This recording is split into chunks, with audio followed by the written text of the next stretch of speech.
Okay, well, good morning, everybody. It is absolutely wonderful to be here, and we thank everybody for joining us.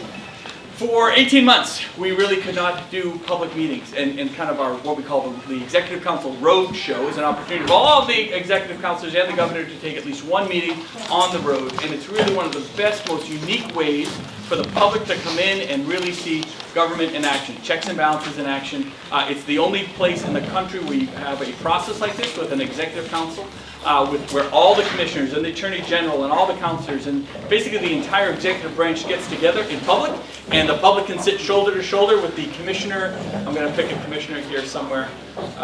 They're all ducking. The commissioner of safety is here somewhere, or environmental services, or education, or whatever it might be. DOIT, information services.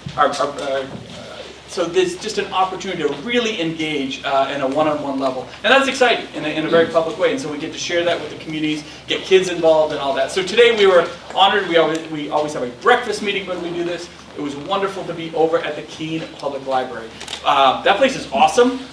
Really, you have one of the most spectacular libraries not just all of New Hampshire, but really all of New England. And it really is a gem that everybody in this community should be extremely proud of. We got a wonderful tour.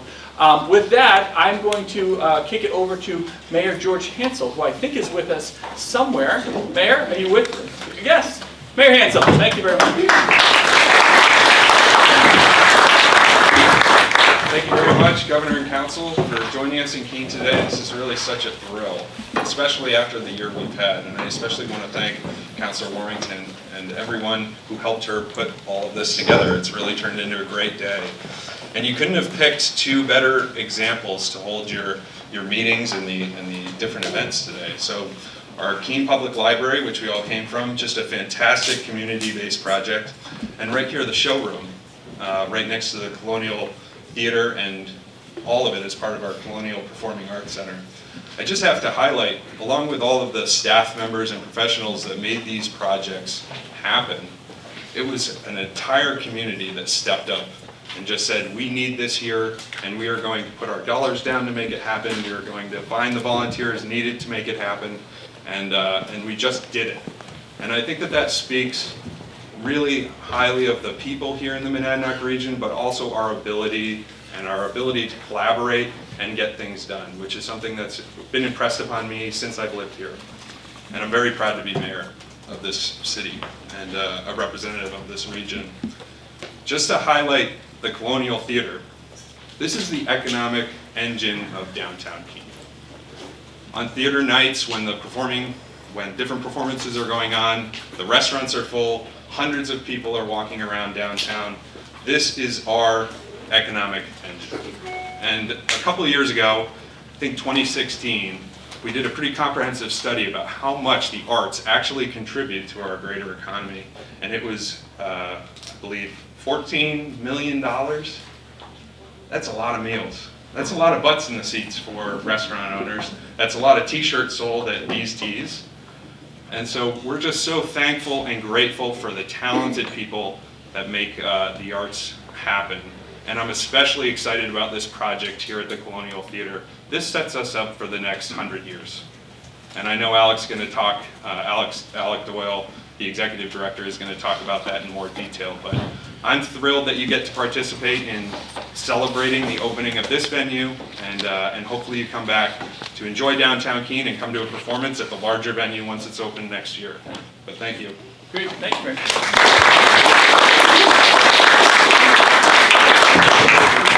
And to talk a little bit more about this amazing venue, come on, Alec, come on. We got Alec Doyle, who's the executive director. Thank you.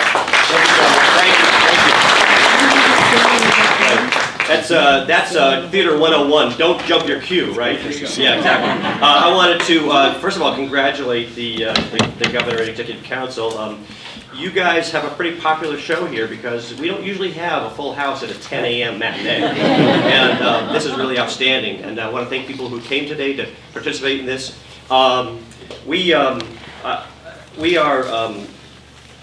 Before we get started, I think it's important that representing the arts community, that we give a big shout out to Governor Sununu. This state is very, very fortunate that he has, since day one, when the pandemic hit, has been supportive of the arts and the arts community. And we would not be here today able to even be operating at partial capacity without the support we received over the last 18 months. So I want to thank him publicly for that. Thank you.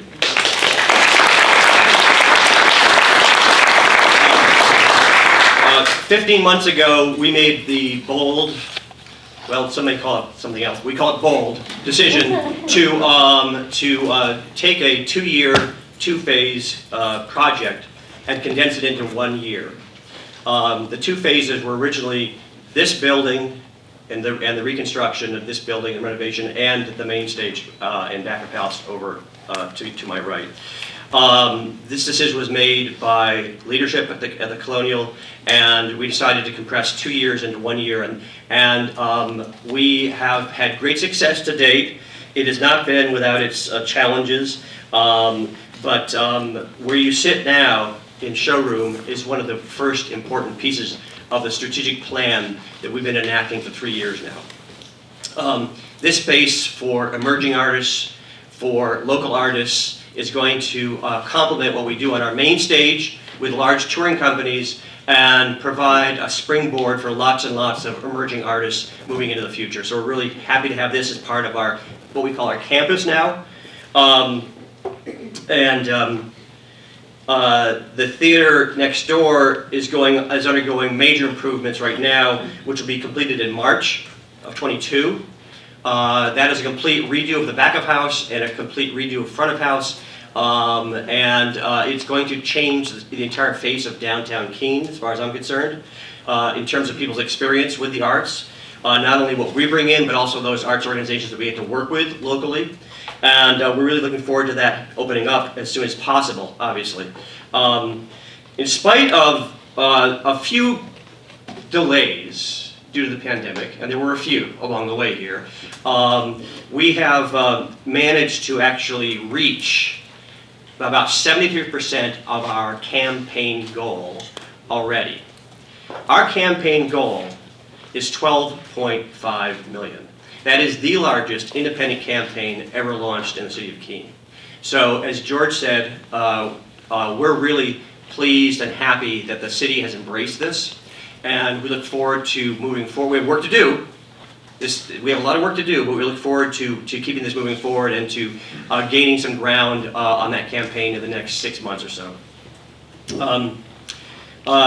George alluded to this. When this campus is completed, we will virtually double our impact. The Colonial campus will double its impact on the community, well in excess of about $4 million per year that we pump into the community here when we're operating. So we're really looking forward to having this venue open, which it's ramping up with events like this, and then in the month of August we're going to be adding more events. More events will be kept getting up to speed. Pretty soon it'll be full by the time we hit September, okay? Barring any resurgence, we'll call it. So hopefully we won't deal with that. Again, thank you for being here and for supporting the arts, and enjoy the show.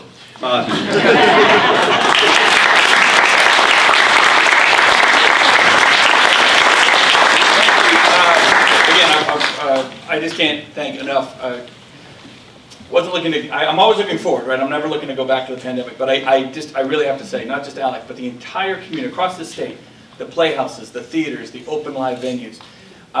We provided some money that most other states did, but without them, without the staff also, your staff is really incredible. Your team that you have here, the volunteers that kept these places going through some really tough times, none of it would have happened. It was an absolute team effort, and I can't thank them enough. And other states came to us, and when we explained how we did, what we did to help a lot of the public venues and spaces like this, again, it was because a lot of them couldn't do it because they didn't have guys like this. They didn't have individuals that were willing to come in and kind of go the extra mile. Not that they didn't care, but they just weren't set up the right way. And I got to be honest, you guys just rocked it. You really did. And so on behalf of everybody in the state, we can't thank you all enough. Although I love this stage. I feel like I should do like a one-man show when this is all done or something. This is awesome. Yeah, 5 Yeah, I know. right now.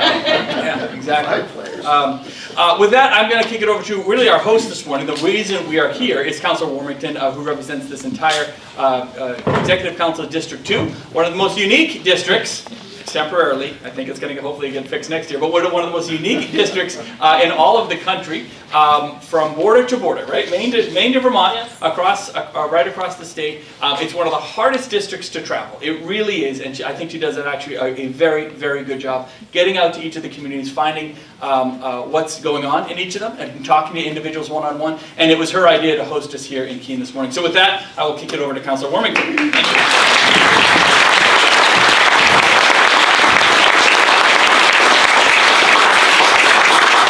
Thank you, Governor, and thank you, Keene, for having us. Thank you, Mayor George Hansel, for your hospitality, and for Alec Doyle Showroom for welcoming us here. And I just want to say, for those of you who didn't attend the breakfast meeting, it was wonderful and hosted by Marty Fisk at the Keene Public Library. It is a real gem and a library for the future. So we are very, very happy to be here, and we have some exciting things for you this morning. I need to say thank you to Commissioner Stewart. I just see you there, for all the help that you gave me and your staff for arranging everything. So thank you. So we're going to have Sheriff Eli Rivera lead us in the Pledge of Allegiance. We are going to have, for musical entertainment, Jose Lescano and Alyssa Becker, who are here, who are going to play Beethoven's Adagio and on guitar. And we have a very special presenter here today, a finalist in the New Hampshire Poetry Out Loud program. He's a sophomore at Kearsarge Regional High School, and his name is Oliver Andrews, and he is here today with his parents, and we'll be hearing from him. I want to thank everybody who has come here today. I think there's a lot of people here supporting our proclamations. We have several proclamations to give out today, including honorees Melinda Mindy Cambiar of Keene, and Cameron Tees of Keene, and also the Little Indonesia Cultural Center of Somersworth, because as you just heard the governor say, my district extends from border to border, and we have proclamations to give out from Somersworth as well. I want to introduce the council members here today. Representing Council District 1 is Councilor Joe Kenny. Representing District 3 is Councilor Janet Stevens. We have, of course, the governor. Representing Council 4 is Councilor Ted Gatzis, and Councilor David Wheeler represents District 5. I'm not going to take up your time today. I want to thank Keene for having us, and hope you all appreciate the wonderful music that we're going to hear today, and the other presentations. One thing I want to ask, though, is that we do have this Poetry Out Loud program here in New Hampshire, which is really remarkable, and not very many people know much about it. And so I wanted to introduce Jenny Lupi, who's with our Department of Natural and Cultural Resources, to come forward and please talk with us a little bit about our Poetry Out Loud program. Sure. Poetry Out Loud is a program that is directed by the New Hampshire State Council on the Arts, which is a division of the Department of Natural and Cultural Resources. And this program is actually a national poetry recitation competition that is sponsored by the National Endowment for the Arts and the Poetry Foundation. Students from all over the country participate in every single state. And in New Hampshire, during a regular year, not like the year we've had, we have close to 10,000 high school students participating in this competition. And it starts on the school level, and then moves to regional finals, and then to a final event where the regional finalists compete. And it is truly, truly extraordinary. Students choose poems from a curriculum put together by the Arts Endowment and the Poetry Foundation. They memorize those poems, and then they recite them. And so today, Oliver is going to recite one of the poems that he performed in this year's finals. Thanks, everybody.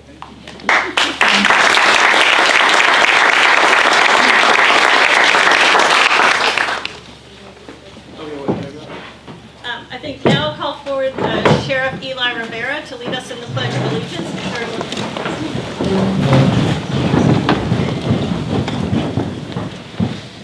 I pledge allegiance to the flag of the United States of America and to the republic for which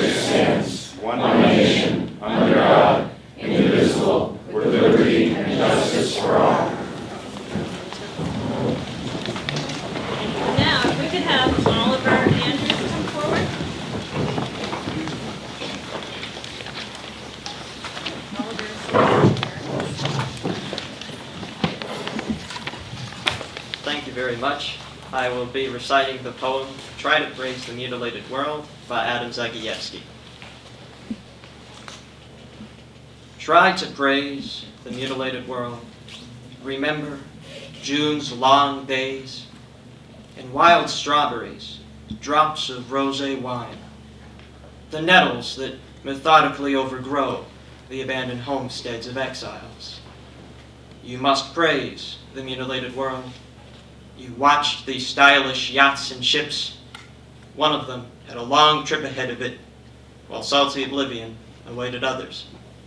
You've seen the refugees going nowhere. You've heard the executioners sing joyfully.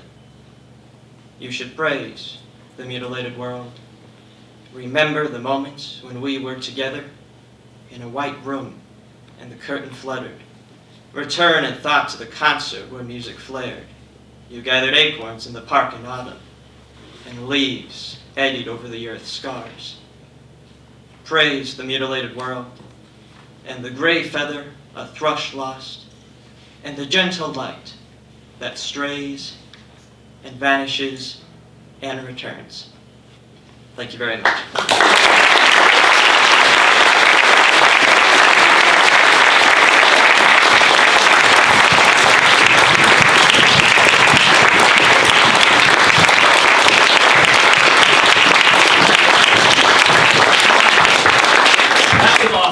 Where's Oliver? Did you run out? Come on up here. What I'd like to do, this is a little tight quarters.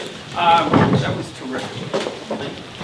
Very, very impressive. That was really great. Can we do a photo? Sure. Great. And then what I'm going to ask, we're going to have a couple other accommodations, and if the counselors, maybe if you guys want to come down, that way we won't be getting up and down, and we can just do it down here. That way, I don't know.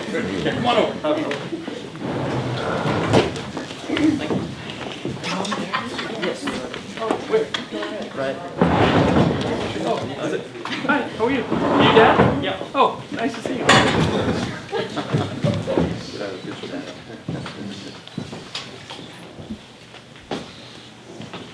Great, thank you very much. Thank you. Good to see you. Okay. All right, great. Yeah, Councilor Wormington, hang up here. So, as the councilor mentioned, we have a variety of folks, and it's one of those things where in New Hampshire, like, you could just spend all day recognizing the amazing work that individuals do for their communities around the state. We are a true state of service. It isn't about government top down, it's really about connecting with community, and so many individuals step up on a volunteer basis to make it happen. And you never know kind of who's doing what and what organizations might be part of your community. I always encourage folks to really reach out, spread your wings a little, see what is around the next corner in terms of some of these organizations and opportunities. You just never know. I mean, I'm always amazed. We have about 10,000 nonprofits in this state. So my guess is there's a whole bunch of them doing some great stuff in your neighborhood that you're not even aware of. So a lot of these things get started, not just in the nonprofit world, but just service. We all have a path, right? We all have something to give. You got to find that skill set. Maybe it's being a teacher. Maybe it's donating time at the food bank. Maybe it's running for office. Who knows what it might be. Some of these individuals have just gone above and beyond, and we like to recognize at least some of them as we tour the state. So the first individual is someone who has been in the Monadnock region for quite some time, and with I'm going to let Cameron tell the story a little bit. But is Cameron Tees here? Where? Oh, you're up there. Wow, okay. Are you interested in coming down? No, I just want to why don't you come on down if you can. Great.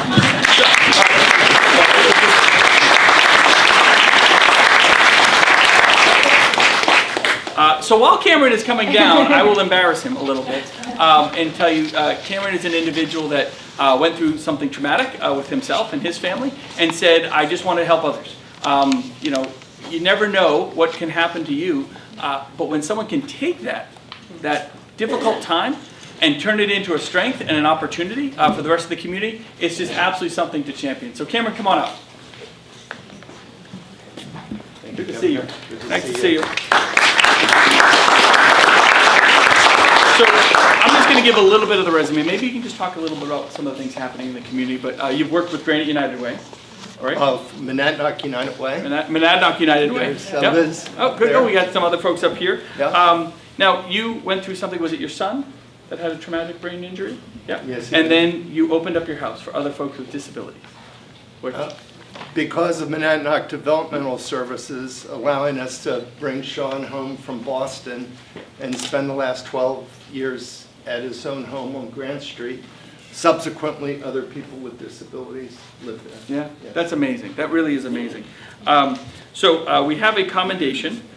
Bear with it, it's a little formal, but we tried to, you got quite a resume, so we tried to pack it in a little bit. Whereas Cameron Tees moved to the Monadnock region in the 1980s, quickly became part of the community, served on the Westmoreland School District and later the Harrisville School District. And whereas after leaving the private sector, he served as the Director of Resource Development for his local United Way from 2014 to 2017, went on to serve as the Executive Director of the Keene Senior Center until this year. Wow, Till June. Wonderful. Thank you very much. Whereas in 1989, Cameron's late son, Sean, suffered a traumatic brain injury due to a car accident, and he knew he could turn to his community for support. Cameron worked tirelessly to create a program so Sean could receive services from a community of caregivers in the comfort of his own home. And whereas today, the house continues to operate as a home for people with disabilities and is a reflection of Cameron's devotion to his son and desire to give back to the community that supported him.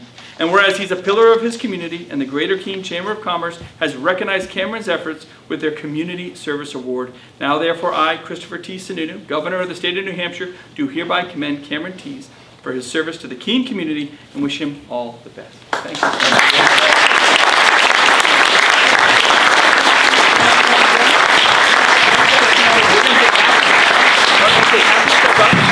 And we'll let the councilors kind of come in. We'll all get in real tight, best we can.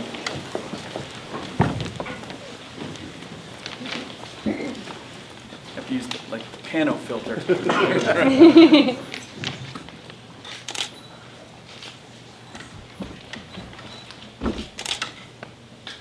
Great. Congratulations. Thank you so much. Thank you.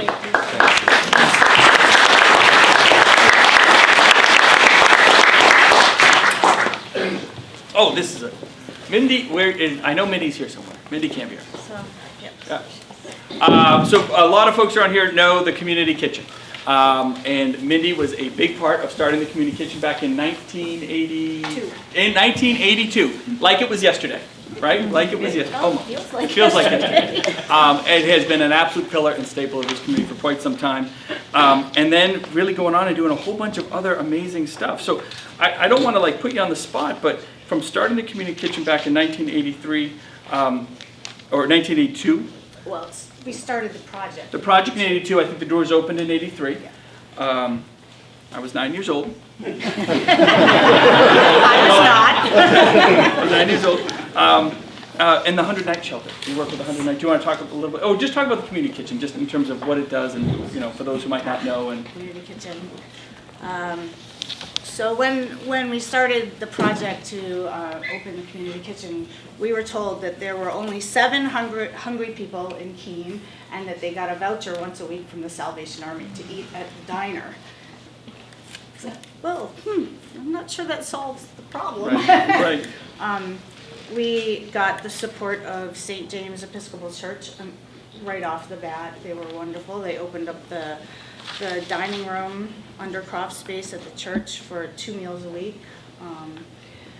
Their parishioners joined the board of directors. They got on board, and then the other churches started, and then the community support just swelled. It was all about no us versus them. It was all about eating together as a community. And did you ever imagine that it would still be going? I had 38, almost 40 years thoughts later. that it wouldn't continue after I left, but I am so pleased. Phoebe has taken over and done just a wonderful job with it, and That's awesome. I think her accent convinces volunteers that they should continue coming back. You can say no. You can say no to that. Commendation recognizing Mindy Cambier, where as a student at Keene, you were a student at the time at Keene State when you came up with this? This is awesome. Okay. With a 4-year-old. As a student with, wow, okay.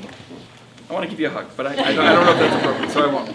Whereas a student at Keene State College, Mindy Cambiar and her fellow students work with local organizations to open the community kitchen, and actually opening the doors in 1983. And whereas the community kitchen marks 38 years of service this year, providing nutritious food, advocacy, and education for people in need throughout the Monadnock region, Mindy served as its executive director for more than 20 years. And whereas Mindy currently serves as the executive director of the 100-Night Shelter, which provides safe, supportive, and stable housing for displaced or homeless people.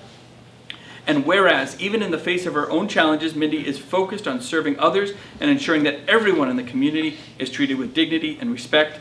And whereas Mindy has provided decades of service to vulnerable populations in the community, and her efforts have created infrastructure that will allow these services to continue for years to come. Now, therefore, I, Christopher T. Sununu, Governor of the state of New Hampshire, do hereby commend Mindy Cambiar for her service to the Monadnock region and wish her all the best.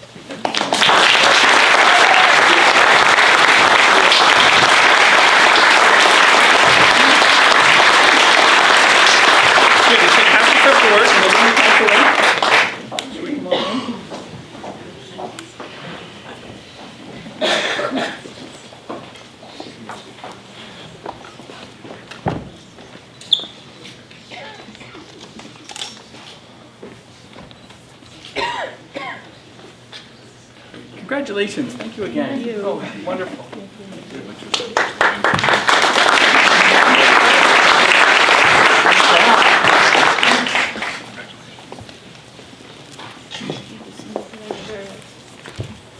Okay, and as Councilor Warmington had mentioned, even though we're in Keene, there's a large district, and today we're honoring and recognizing a group that has just done tremendous work within their own community, the Little Indonesia Cultural Center, which is, I think, in Somersworth, technically in Somersworth. It's an incredible group that not just does advocacy and support for their community in Somersworth, but has really become something, I think, even a lot bigger than they had originally imagined, and really, I think, emphasizes and tries to promote all these different aspects of cultural diversity and inclusion, and making sure that we really are a fully integrated community throughout the entire state. So even though they're over in Somersworth, we get to honor them today in Keene and recognize those efforts and in the community all across the great state of New Hampshire. So I don't even know, do we have someone here from the community? The mayor is here. Oh, hey, man, how are you? Nice to see you. Good to see you. Yeah. Councilor. Wonderful. We also have members of the ICC. Oh, we do? Oh, great. We have the president of the ICC. Oh, yeah, come on up. Come on up. Don't be shy. Congratulations.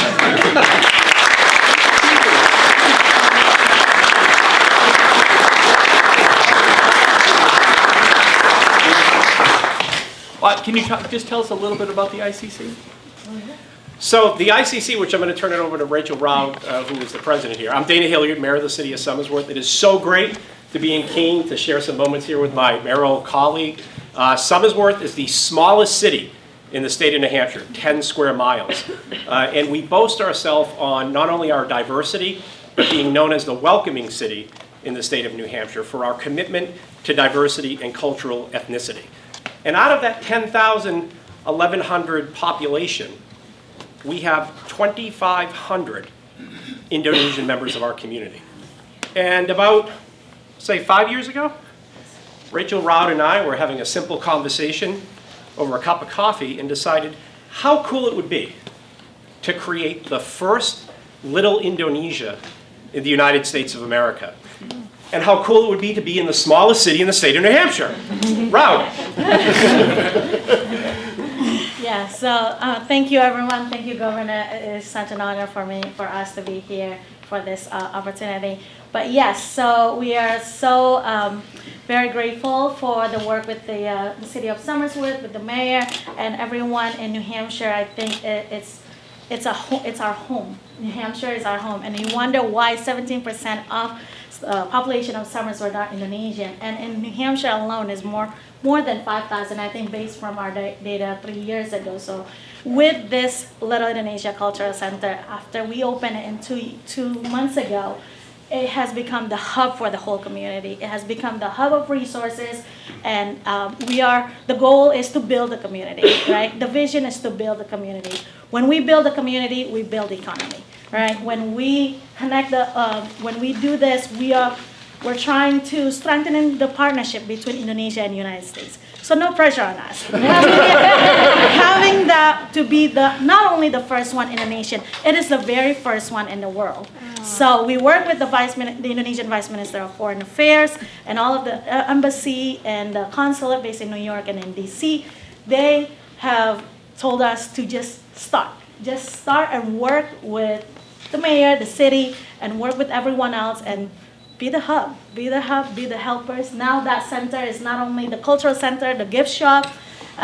We host events every weekend just to kind of attract the community, and we have attracted a lot of communities from Tennessee, Arkansas, California, Philly, New York, coming because this place highlights a sense of belonging, sense of place, and sense of pride. So we're very thankful. We look forward to moving from one phase to another. Hopefully after the cultural center, we're moving to the urban park development and having another new thing, the next big thing in Somersworth. So thank you. Great, thank you.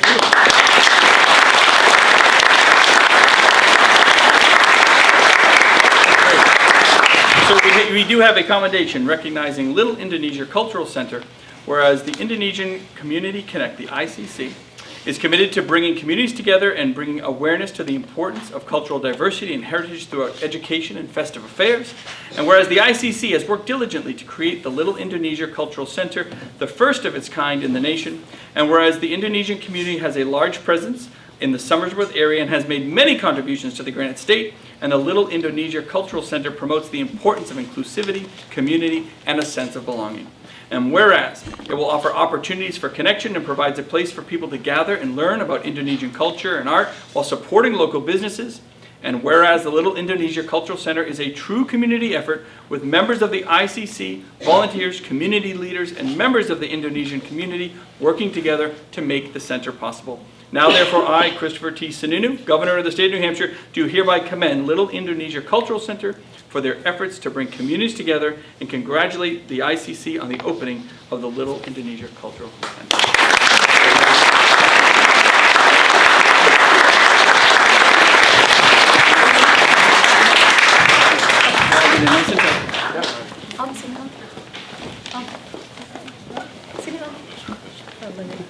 Sorry. Sini Om. Naik sini.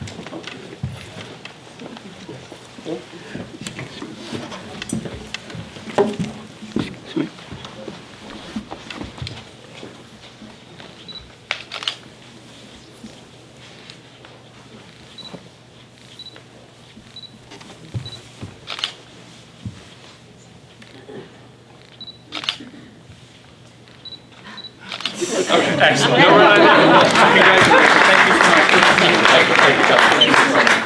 Congratulations. My wife knows all about Showroom.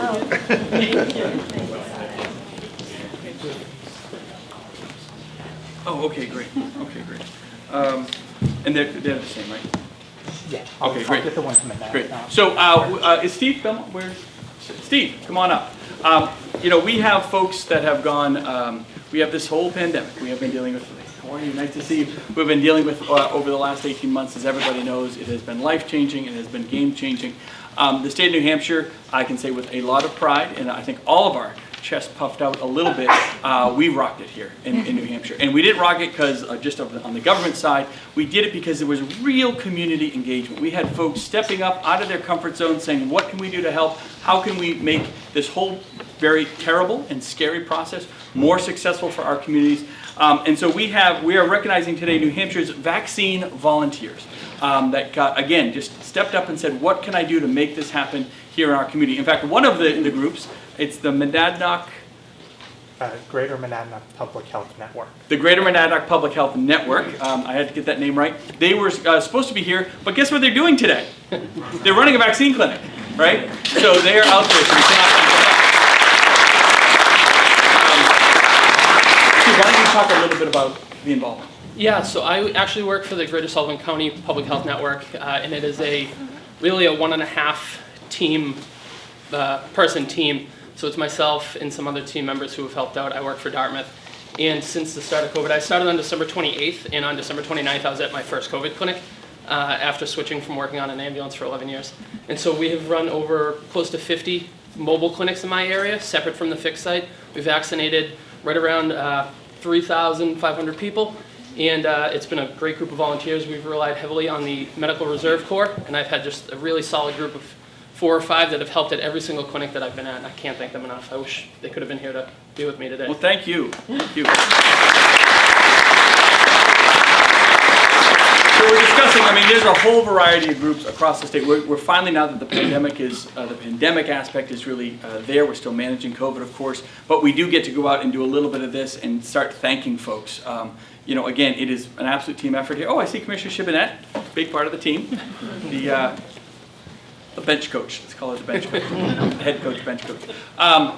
But there are folks, whether it's the firefighters, the first responders, the National Guard, the volunteers on the vaccine site, the folks that put out the PPE. We could go on all day, and we're going to.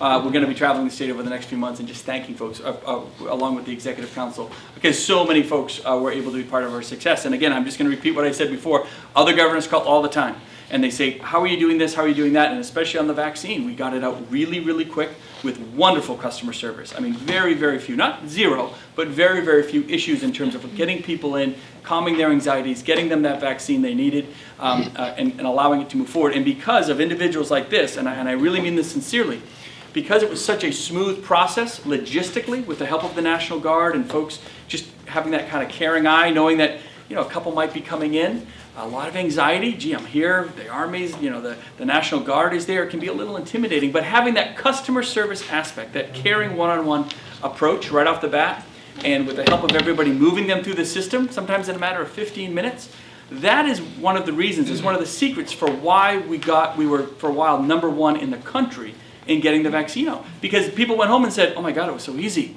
Oh my God, the people there were so nice, they were so kind. Having that approach is a huge part to giving folks comfort to coming in and getting that vaccine. And again, we're going to keep doing that. Obviously, we want everyone to get vaccinated, and we're going to keep pushing that message. But again, you guys didn't just get it out, but you were a big part of the reason why we were so successful as an entire state. So, a commendation recognizing New Hampshire's vaccine volunteers. Whereas throughout the COVID-19 pandemic, volunteers from across the Granite State stepped up to help their neighbors in any way they could. And whereas volunteers worked diligently to set up vaccine sites, coordinate schedules to ensure round-the-clock coverage, and administer thousands of vaccines to people in their local communities. And whereas as New Hampshire expanded vaccine eligibility, these volunteers worked hard to keep lines moving and navigate any challenges, and did so with kindness and professionalism. And whereas these vaccine sites expanded vaccine accessibility to all regions of the Granite State and provided citizens the opportunity to receive vaccines in a location most convenient to them. And whereas community health centers and their volunteers have been vital in protecting Granite Staters and aiding the state in the fight against the COVID-19 pandemic. Now therefore I, Christopher T. Sununu, Governor of the State of New Hampshire, do hereby commend New Hampshire's vaccine volunteers for their dedication and hard work, and thank them for all their efforts. So thank you.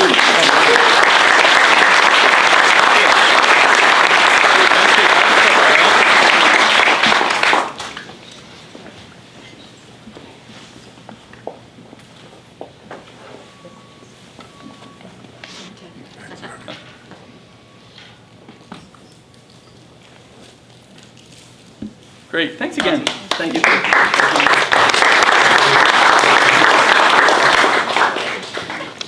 All right, thank you.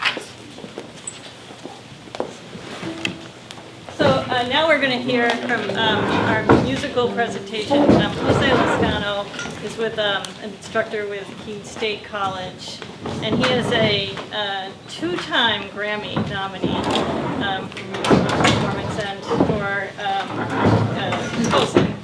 And also his a student at Keene State College, Alyssa Becker, and we look forward to hearing him. Thank you.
Oh, I'm sorry. All right. Take this. I started with my life. Who am I looking at? Yeah, let's look here first. And then we'll look up a little. That's great. Thank you again. Thank you.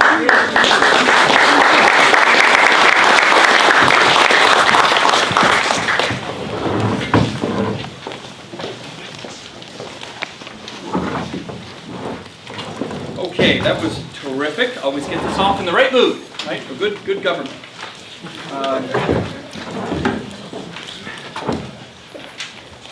So with that, we will begin our regular meeting. I'll call this meeting to order of the Governor and Executive Council. I'll first ask for a motion to approve the meeting minutes of the July 14th, 2021 meeting. So moved. Second. Any discussion or changes to the meeting minutes requested?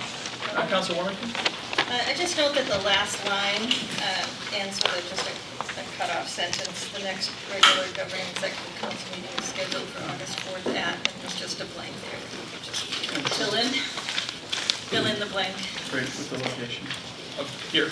Yes. Great. Any other questions or changes to the meeting minutes? Okay, seeing none, all in favor of approving the meeting minutes with the amendment provided by Councilor Warmington, please signify by saying aye. Aye. Any opposed? And with that, the meeting minutes are approved. Next, from the Office of the Secretary of State. How you doing, Karen? Great. All right.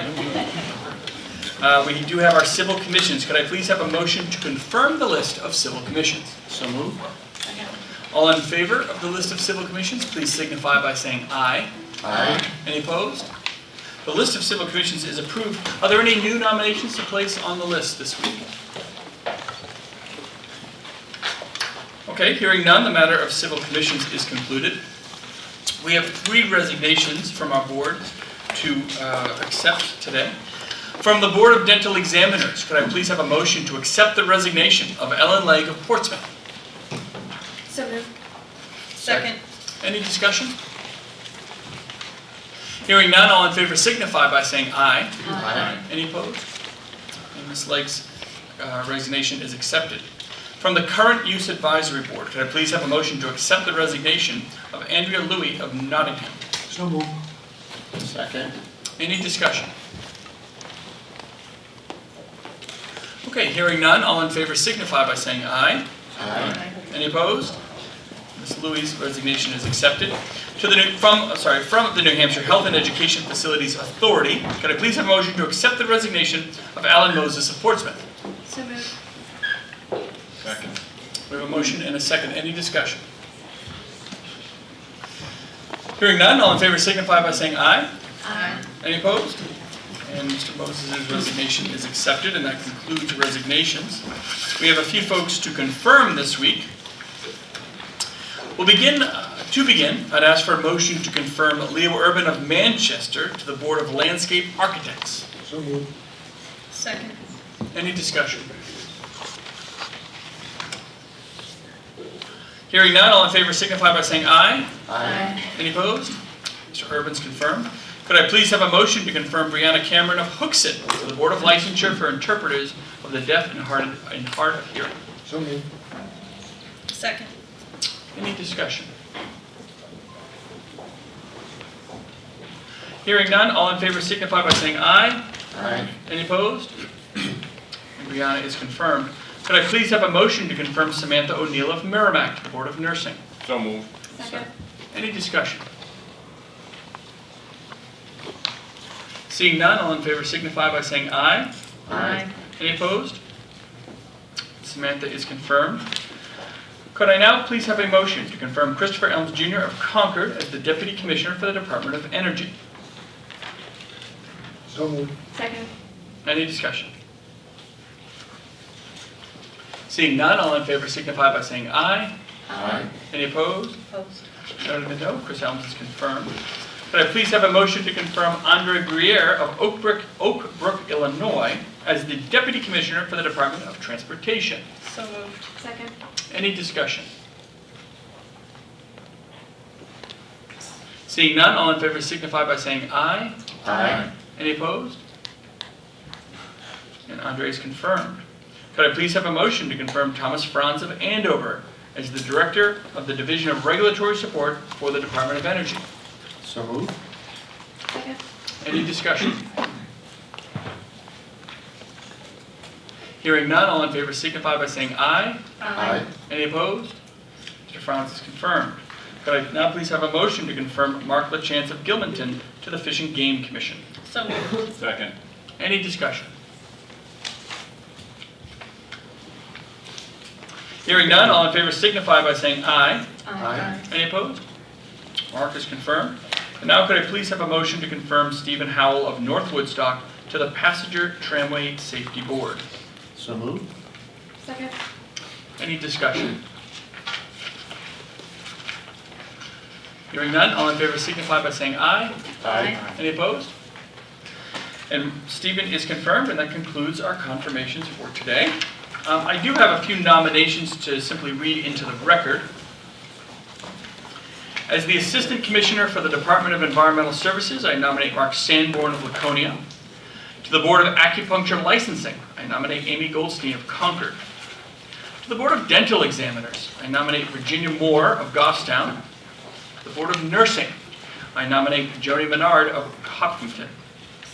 To the Boxing and Wrestling Commission, I nominate Kimberly McBride of Wyndham. As a Justice to the New Hampshire Circuit Court, I nominate Christina Casa of Portsmouth. Also as a Justice to the New Hampshire Circuit Court, I nominate Kevin Rosseo of Hudson. To the Lakes Management Advisory Committee, I nominate David Packard of Goffstown. To the Lottery Commission, I nominate Earl Pierce of Concord. To the Nashua Police Commission, I nominate Nicholas Dahl of Nashua. To the New Hampshire Veterans Home Board of Managers, I nominate Robert Blades of Goffstown. And to the New Hampshire Retirement System Board of Trustees, I nominate Germano Martins of Hooksett. And that concludes the nominations. Great. So moving on, we have our consent calendar agenda. Could I begin by asking for a motion to adopt the consent calendar? So moved. Is there any discussion or request to remove any of the items from the consent calendar for further discussion? Councilor Kenny? Thank you, Governor. 2C, please. Item 2C, thank you. Any other items to remove for further discussion? Okay, all in favor of adopting the consent calendar agenda with the exception of item 2C, please signify by saying aye. Aye. Any opposed? That part of the consent calendar is approved. Could I now have a motion to adopt consent calendar agenda item 2C? Second. And discussion. This is from the New Hampshire Veterans Home, I believe. I thought the commandant might be here. She's coming up. Oh, okay.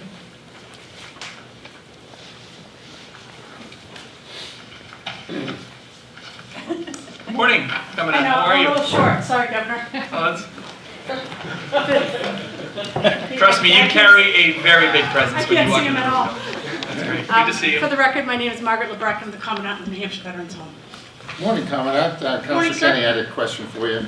We're going to be receiving $32,000 from Orion Entrance Control Incorporated as a gift to the Soldiers Home, which we thank them for that. But I'm just wondering, was that part of our capital plan outlay, or was this simply a private group coming into the Soldiers Home saying that we want to contribute? And I guess it's a kiosk or a UV gateway. Sure. I was contacted by the company. One of our residents who had lived there for quite many years, they knew of him. In fact, his son-in-law had worked with him at Orion, and so they wanted to, in his honor, donate this. It's a threshold. So as you enter into our our reception area, you have your temperature taken, and then you can walk through this gateway that has UV light that will actually zap any contaminants that happen to be around you, to include the COVID-19 variant. Wow, outstanding. So we were very, very happy to receive this gift. Okay. Congratulate that company, and God love that veteran. Thank you very much. Thank you. Any further discussion? Okay, seeing none, all in favor of consent calendar agenda item 2C, please signify by saying aye. Aye. Any opposed? And the item is approved. That actually concludes the consent calendar for us. All the items are approved. So we have our regular agenda. I'll begin by asking for a motion to adopt agenda item 6 from the Department of Health and Human Services from the Division of Medicaid Services. So moved. Second. Any discussion on item 6? Hearing none, all in favor signify by saying aye. Aye. Any opposed? Item 6 is approved. I now ask for motion to adopt agenda item 7 from the Department of Health and Human Services from the Division of Economic and Housing Stability. So moved. Second. Any discussion? Hearing none, all in favor signify by saying aye. Aye. Any opposed? The item is approved. I'd ask for motion to adopt agenda items 8 and 9 from the Department of Health and Human Services from the Division of Long-Term Supports and Services. So moved. Second. Any discussion? Councilor Stevens, start with Come you. here.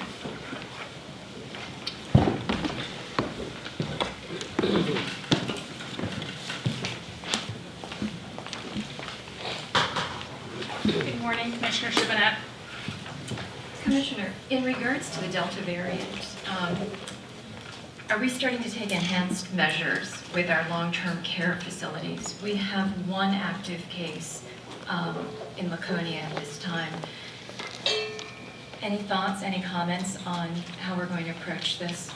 So the long-term care facilities in the state still fall under the guidelines from CMS, Center for Medicare and Medicaid Services, which is the federal government. They're still required, depending on their transmission levels, to do regular testing in their facilities. And what we've seen in the last month or so is an occasional positive come back, mostly in staff, but occasionally in a resident. When that happens, we go back to every other week testing for everybody that's in the building. I think that everybody is taking the right precautions. It really is a balance between creating a safe environment, but creating a robust quality of life for the residents, because I don't think we ever want to get back to a point where we're restricting visitation across the long-term care facilities in our state. So we're seeing a little bit, but nothing substantial at all in the long-term care facilities. Thank you. Yep. Councilor Kenny. Thank you, Governor. Commissioner, good morning. How are you? Good morning. Good. Thank you. That's great. So I have a question on item number 9. And more, if you could kind of outlay kind of what happened with the behavioral health long-term care bed capacity issue, and also the state Supreme Court ruling, and how that kind of forced us into a situation where we had to look for more bed capacity. Sure. So With the ruling that requires the state to ensure a hearing within 72 hours, we very quickly had to put things in place to take that wait list down to 0 for the most part. Even when you see numbers reported day to day, the average wait time on our wait list for ER boarding is less than a day. At some point, we're going to have to define what ER boarding is, because it's not days anymore, it's to the point where it's hours. When that happened, we had several dozen residents between J Unit, which is our geriatric psychiatric unit at New Hampshire Hospital, and at Glencliff, that had referrals out to different nursing homes for a variety of reasons. Maybe to move closer to a family, because they wanted to be in a more integrated setting with their peers, or because they didn't need New Hampshire Hospital anymore, that level of care. When the Doe decision came down, I worked with the governor's office, long-term care, the facilities, to say, what type of incentive could we offer for you to really take a chance on some of these patients that have been waiting for, at points, years for a long-term care bed. Their census had been down, their occupancy level had been down due to COVID.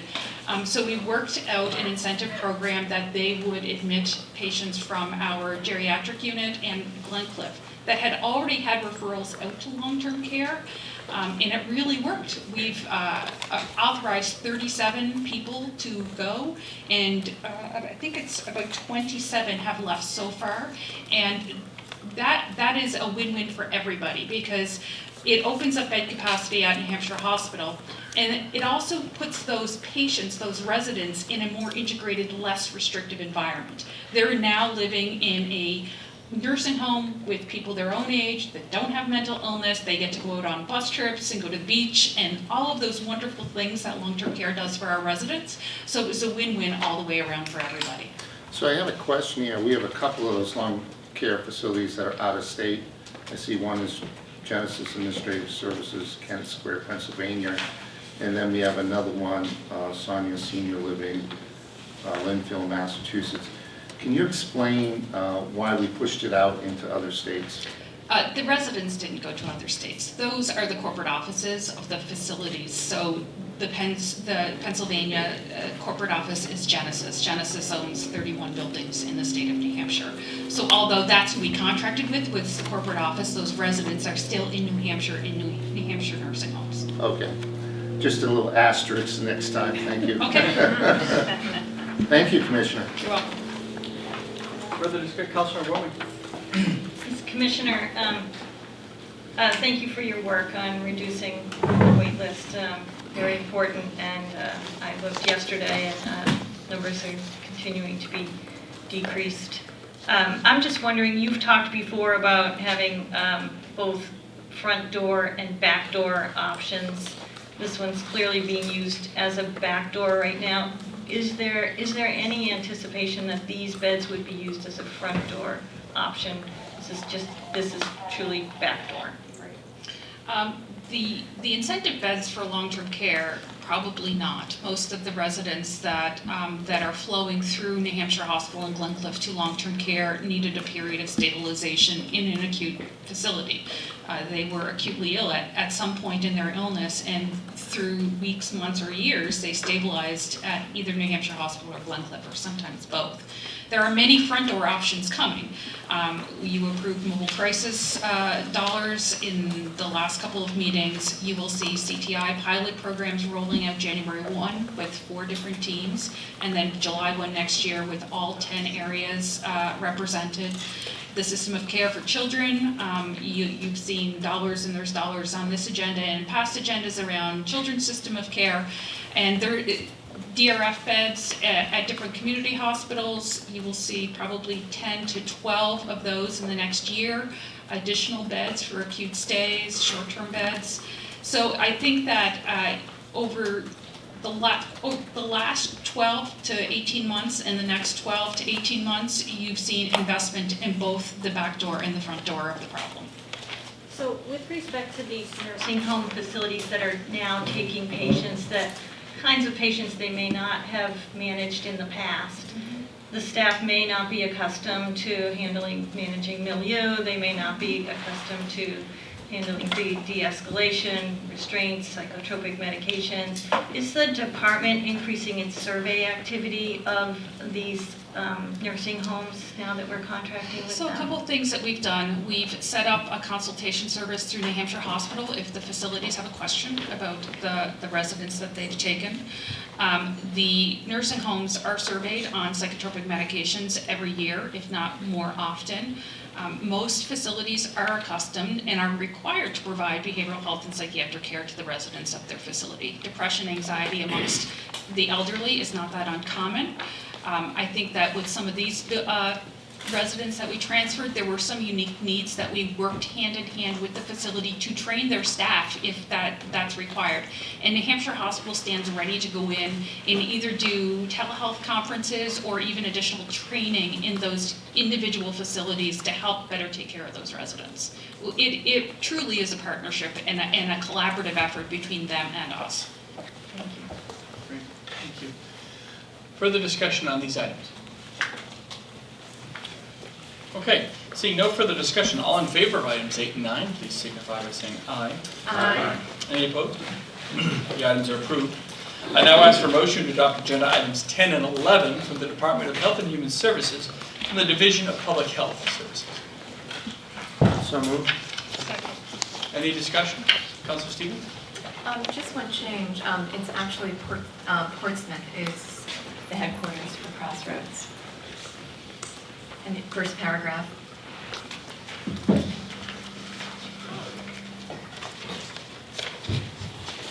Item 11. Item 11, yes. So this In the opening paragraph. That is correct. Yes.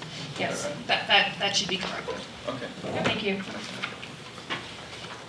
Councilor Warmington? I just have a question about 11. So these services ended on June 30th of 2021. Are we continuing to provide these services? Is there going to be a separate contract coming forward for retroactive to July 1, or what's happening with that? I'll have Patricia Tilley come down. A lot of our testing activities have ramped down because it's within healthcare systems right now, and our vaccination efforts are up. But I'll let Patricia speak more specifically. Thank you. Patricia Tilley from the Division of Public Health Services. Thank you for that question. So we are, as the Commissioner noted, we have a number of opportunities for testing throughout the state right now within communities. This particular item simply addresses a gap moving backward, as you noted, that we had the philanthropic community provided lots of support, and there was just this one area where Crossroads noted that they needed additional support. We continue to stand at the ready to help them moving forward, but this is the request at this time. Thank you. Councilor Stevens? In regards to the amount of homeless shelters you'll be serving, I believe there's 42 registered with this state. Would this contract cover all 42? This contract, Crossroads worked as the facilitator for all of the homeless shelters, and again, it was looking backwards, and these were the ones that opted to participate. Thank you. Further discussion? Okay, all in favor of items 10 and 11, please signify, noting the change to the home base of Crossroads as Portsmouth, not Concord. All in favor of items 10 and 11, please signify by saying aye. Aye.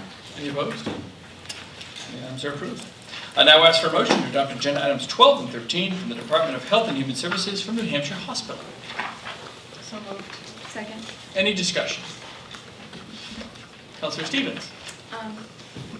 Our nursing crisis, it's so relevant and it's so pronounced in this document.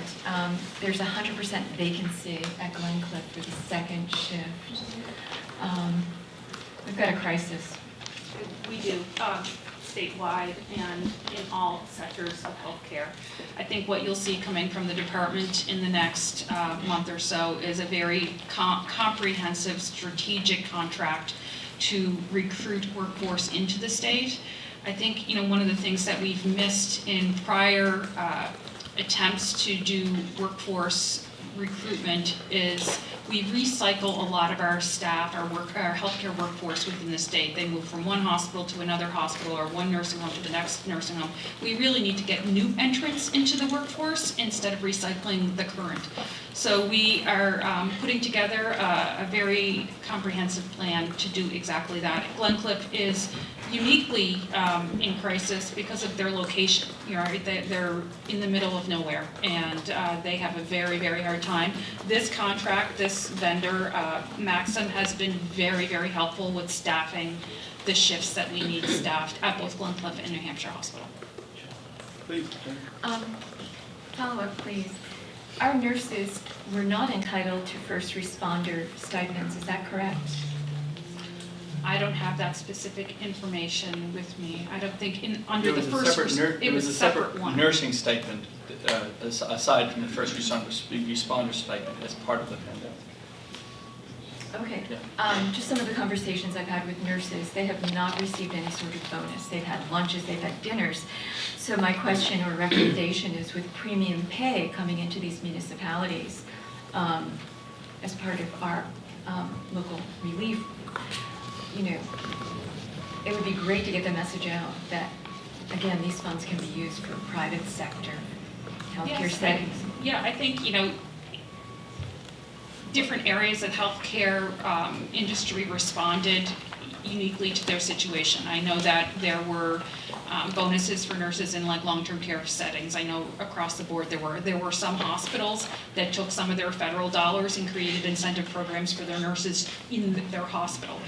So I think every one of them did it a little bit differently, but I'll definitely look into what you're asking around incentives for nursing. If I may, if there are specific institutions, let us know. Hospitals and hospital groups around the state, between the state funds that were separate from the incentives, but between the state and the federal funds, received an additional $250 million. And a lot of them turned that money, as they should have, into the incentives for their staff. So if there's a specific institution, let us know. But there's a lot of money out there.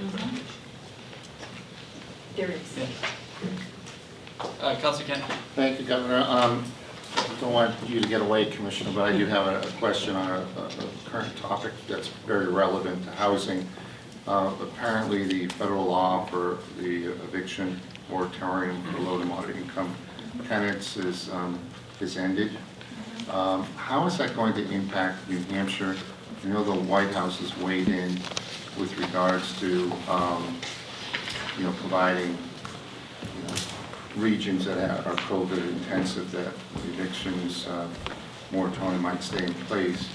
But how is New Hampshire positioned to take on more homelessness potentially? It's a very timely question, especially since our Council on Housing Stability just came out with a report, and Chris Santinello is really the lead on that. So I'm going to let her speak to it in greater detail because she has the detail. Katie's up there also. She's my partner in crime on this. Okay. So we're not sure. So right now, actually, with the funds from the federal government, the emergency rental, the CAP agencies and New Hampshire Housing Finance Authority are really working hard to get a lot of dollars out because our goal is to keep people in their homes. And then we actually are targeting use of some in the Council on Housing Stability to really look at how do we use and create more housing, because we need more housing stock in the state. At the same time, we're looking at some of the different funds that will be coming in through HOME, which is another federal dollars, and working together with New Hampshire Housing Finance Authority, because that allows shelters to receive funding for non-congregate shelter sites. So in some parts of the state, in the country, unused vacant buildings, hotels, motels can be turned into homeless shelters. And one of our thoughts is, if we take these federal dollars that are available to potentially renovate some of these into non-congregate shelters, and then when those dollars go away, if they're single units, we can then repurpose and use some of our permanent supportive housing dollars to keep people housed. So we have a really we have a great plan we're working on. We have a lot of people committed to it. I think you might have seen yesterday at Fiscal Committee, dollars were allocated to assist with this through Commissioner Caswell and Gopher to really take the Council on Housing Stability report and really put it into action, and really work with our local communities on regulations that prohibit housing development. So with all of that, that action planning going on, is there a sense of what the homelessness increase might be potentially in the short term as we work out long-term solutions? Because I'm hearing up north that there's more homelessness up there. So we do regular counts. I don't have that, handy with me right now, but we work really closely with the community providers to really help identify what are some local solutions to keep people housed, and working with city and town welfare associations and our CAP agencies. Everybody is working really collaboratively to try to gauge that. We do have an annual point in time count, and last year it was really hard because of COVID and the lack of volunteers out there getting the counts, but we're working really hard, and we're changing some of our dashboards so that we can really track the numbers better. Okay. Great, thank you. If I may, I'm going to add my 3 cents in. Just first, the Council's housing stability, the report is tremendous, and it looks at a variety of 1-year, 3-year, 5-year, long-term type issues and solutions to provide. It really identifies everything from the governor's office taking hold of this, the legislature taking hold of that, what we can do with executive order, what we can do legislatively, what requires funding. So I really want to commend them. There were a lot of folks that had a lot of input, and it really came out tremendously well. On the issue to the moratorium, the eviction moratorium that was just announced yesterday, I can say that I've asked Chief Justice Gordon MacDonald to look at how that might be applied here in New Hampshire and New Hampshire communities, because there's a lot of metrics that are attached to that. So it isn't as blanket as a lot of folks looked at. It was pushed back by the courts nationally before, and so we just have to unpack a lot of that. And so I've really charged the Chief Justice with looking at that possibility. And on the fund, I just want to again encourage folks, if you need rental relief or utility relief or whatever it might be, the local CAP agencies, there's 5 of them across the state, are doing a tremendous job. We found out yesterday almost half the states in the country haven't released a single dollar of that money. We've been doing it for 3.5 months. And on average across the country, only about 10% of those dollars have been spent. We've doubled it.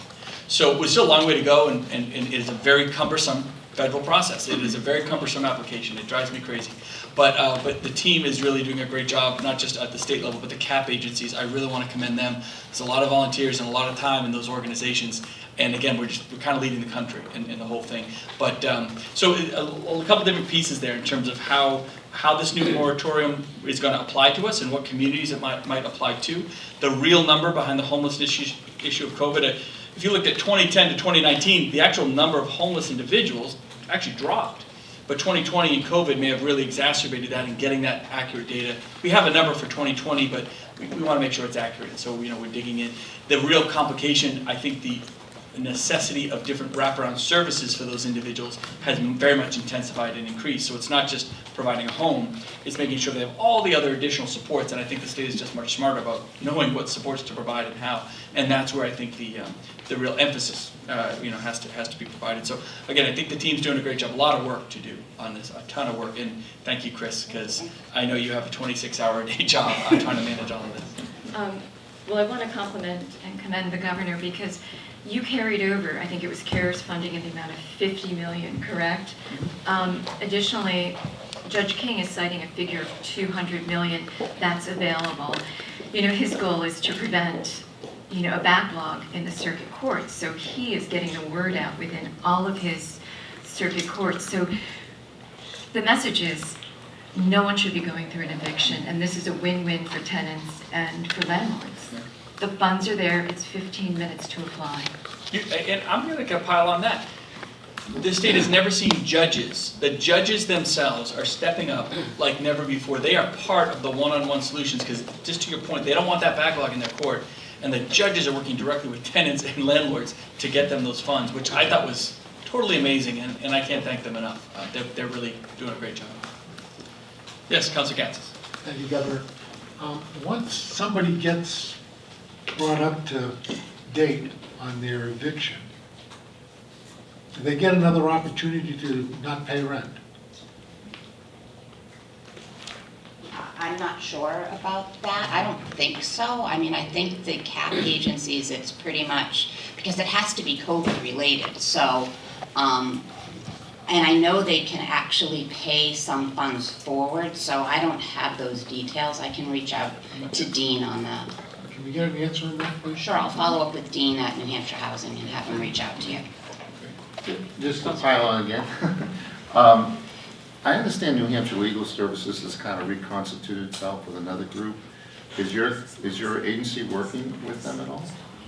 We are working with all the advocates proactively, and I know the CAP agencies and New Hampshire Housing Finance Authority are really managing this program, but I know they are working with everybody to streamline applications, to get people in, because nobody wants, like the governor said, people to face evictions. And at the same time, we have a lot of small landlords, and they need to get their resources to pay their bills. So everybody's working. I was actually on the phone on my way down here this morning with one of the CAP executive directors, Donna Lee Lozo, and they are just working so hard to do outreach. They're sending letters to landlords.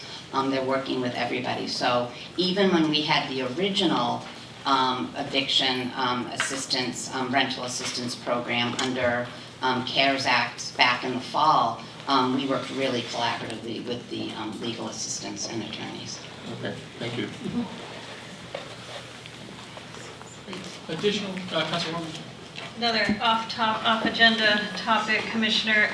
Our family planning services are continuing to provide services without a contract. Just wondering if you can give us an update on the timing of when we might expect to see those contracts. We're anticipating those contracts to come in September.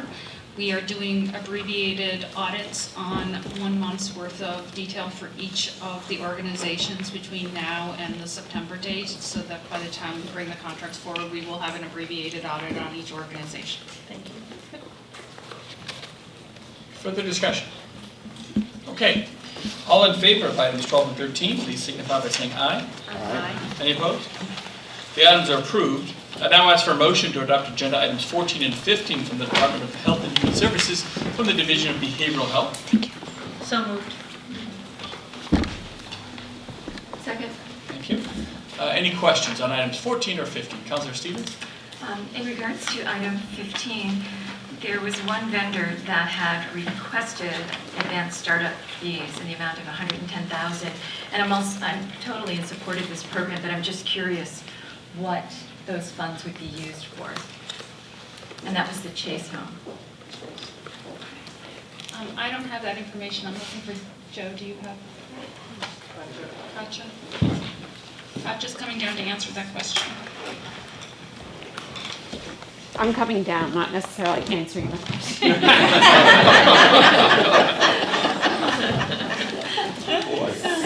So, good morning. I'm Katya Fox. I'm the director of the Division for Behavioral Health. I do not have the specifics. As you know, there are a total of 16 contracts. You've seen 9. You have 5 here. You have 2 more to come. And for that particular $110,000, I'm sorry I did not prep for that for this morning, but I can get that information to you about what they're going to use those funds for. Many times, if it's that amount of money, it's for a small renovation. Thank you so much. Thanks. Further discussion? Okay, all in favor of items 14 and 15, please signify by saying aye. Aye. Any opposed? The items are approved. I now ask for a motion to adopt agenda item 15A from the Department of Health and Human Services from the Division of Children, Youth, and Families. So moved. Second. Any discussion? Councilor Stevens. I'm noting that they're asking for an advance payment of $480,000. Additionally, this program claims to last 3 to 5 months, and services are available 24/7. And by reading this contract, I'm not sure if these services are inpatient, outpatient. MST, are they providing the staff? This vendor is not registered within the state of New Hampshire. And when reading the CVs of their leadership, there's a push on generating revenues, development of database prospects, and I only see one behavioralist, and that's a holistic counselor. So I guess, where are these MST providers coming from? Good morning, Joe Ripson, Director, DCYF. Good to see everybody. Multisystemic therapy is an evidence-based model designed to meet the needs of particularly intensive, high-need youth who are at high risk of entering out-of-home care. DCYF has been going through a process for a couple of years now to revamp our entire service array, aligned with a piece of federal legislation called the Family First Preventative Services Act. There are a handful of evidence-based models that are approved by the Family First Preventative Services Act. Multisystemic therapy is one of them. The benefit for us using one of those models is, one, they work because they're evidence-based, there's a lot of research behind them, but two, they're then eligible for partial federal reimbursement. So you have to choose a model that's on the clearinghouse. It is an outpatient service, so they go into the home. They're typically early on in the stay, early on in the service, going out on a daily basis to work with folks. As the program moves along, it tends to titrate down, so it's not quite so frequent. In terms of the advanced payment, the way that this service is going to get billed is almost every DCYF service it's a daily rate for the time that you actually spend working with the clients. When you're building a brand new service like this is, and we had to do this with community-based voluntary services back in November as well, the program needs time to hire staff, train staff, and do those things before they're going to actually service clients. So the bulk of the advanced payments for the purpose of supporting that stand-up, and then once they're serving clients, they're then drawing their revenue based on the actual services that they provide. So at the end of the day, the advanced payment might not be the total amount. There's language in the RFP, or not in the RFP, in the contract to require them to report out what their spending is, for us to check on what the spending is for those purposes, and then to recoup whatever's not actually needed for the purpose of standing up the program for the first few months. This was a competitive bid. 4 bidders. This bidder was from Connecticut. They received by far the highest score. They have experience using this program in Connecticut, standing it up brand new. I can't remember the state, somewhere in the Midwest though, it might have been Nebraska or Kansas, but highly recommended in providing this service, a lot of experience providing this specific service. They also worked in New Jersey back when I was there, not providing this service, providing other services. Very reputable provider. The other 3 providers, I think 2, maybe all 3 of them are actually also from elsewhere in New England. Youth Village, I think, is headquartered in Tennessee, but they have their New England regional office in Massachusetts. Beckett, I think, is New Hampshire based, although they also serve all of northern New England. And there was one other bidder, Southeast Family Services, who I think is also from Massachusetts. But at the end of the day, the services are provided in New Hampshire to New Hampshire kids, to New Hampshire families. Please. So what behavioral group is qualified to offer this service, and where are we drawing from? Are we drawing from, marriage and family therapy, psychologists? I'm not certain. Yeah, they have to be licensed clinicians. The supervisory level has to be master's prepared. The actual clinical level has to be bachelor prepared licensed clinicians. So sometimes social work, sometimes other backgrounds. Thank you. Councilor Gansas. Thank you, Governor. Did the other 4 folks that bid on this contract ask for upfront fees? I believe all of them did, yes, because for all of them, they would have been building up a brand new service and would have to hire and train staff before they could do a daily bidding, a daily rating. So we're giving somebody an $11 million contract, and we gotta give them upfront fees? I mean, the private sector, that's never heard of. The reality of social services is such that these providers typically aren't able to invest a ton of money up front. That's just not the reality of social services anywhere. If you want people to stand up something brand new and they're going to put out an expense, they expect to be covered for that. The way that, a different way, I guess, that you could structure this is you increase your daily rate to cover the cost, but at the end of the day, anybody providing a service wants to get paid for the cost of the service that they're providing. It's an $11 million contract. I find it almost impossible to believe that somebody doesn't have enough in their working capital to put up $500,000 to do the next venture that they're looking at. Doesn't make any sense. All I can tell you is that my experience standing up social services across multiple jurisdictions over a decade, this is common practice. Maybe we should change it. Maybe we should change it. And I think the unfortunate reality of doing that is we'll be left without being able to provide the services that we need to the kids and families. We have not had the ability to advance the service area in this state for over a decade before I came here to start doing this work. And if we stop doing this work now because of insistence upon something like this, it's going to prevent us from actually doing what needs to be done to keep our kids safe. We're going to end up having more kids at SYSC, more kids in the residential programs that don't need to be there. This is the service that's intended to stop those exact problems. Has anybody asked them if they could do the service without prepayment? We negotiated with them about the rate. In fact, the rate for this service is less than the rate that they would be making through our standard ISO level of service if they were just to be a vendor Medicaid provider. It's not my question. Did anybody ask them if they could do the service without a prepayment? I did not ask them if they could do the service without a prepayment. Can we get a letter from them that says they won't do the service without a prepayment? I'm not sure.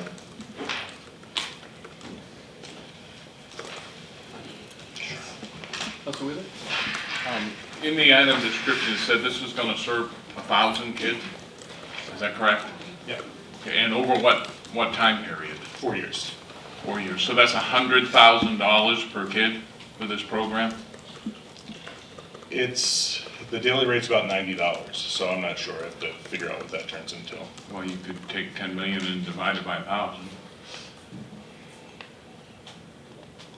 That seems, it just seems like an awful lot of money, $100,000 per kid.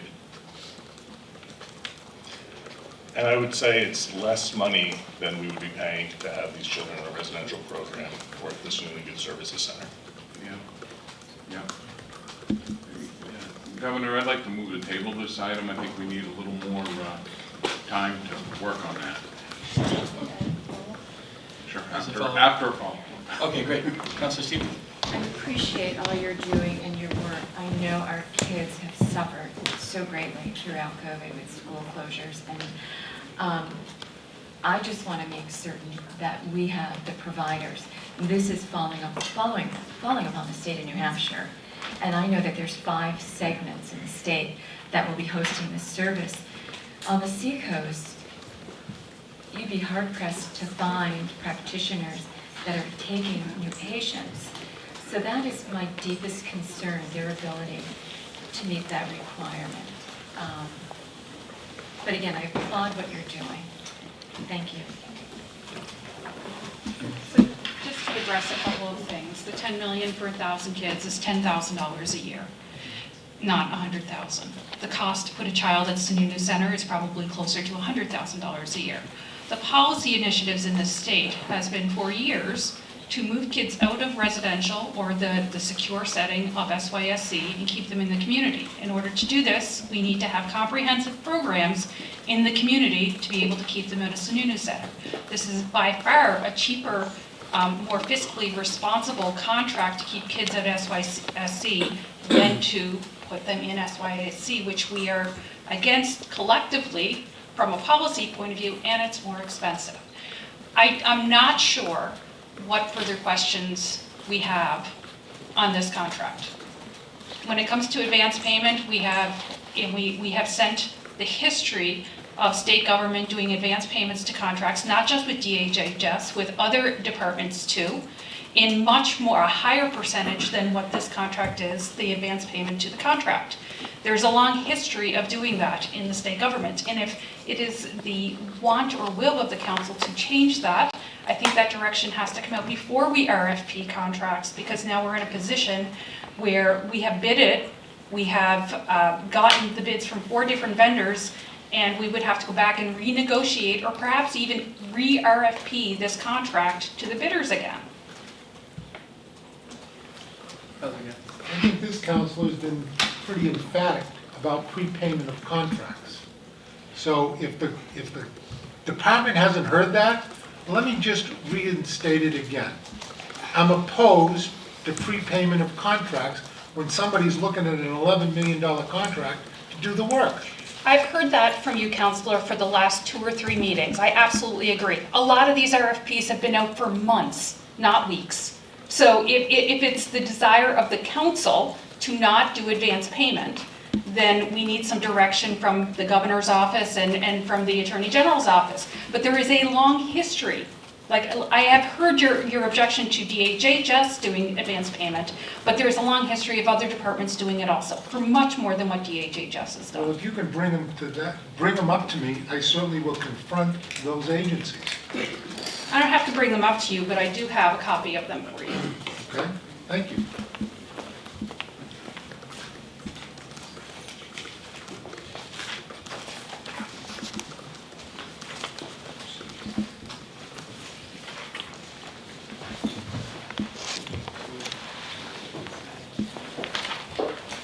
What you have in front of you is a spreadsheet with all of the contracts in the last couple of years that have had advance payments, the amount of the advance payment, and the ratio of advance payment to total price limitation of the contract.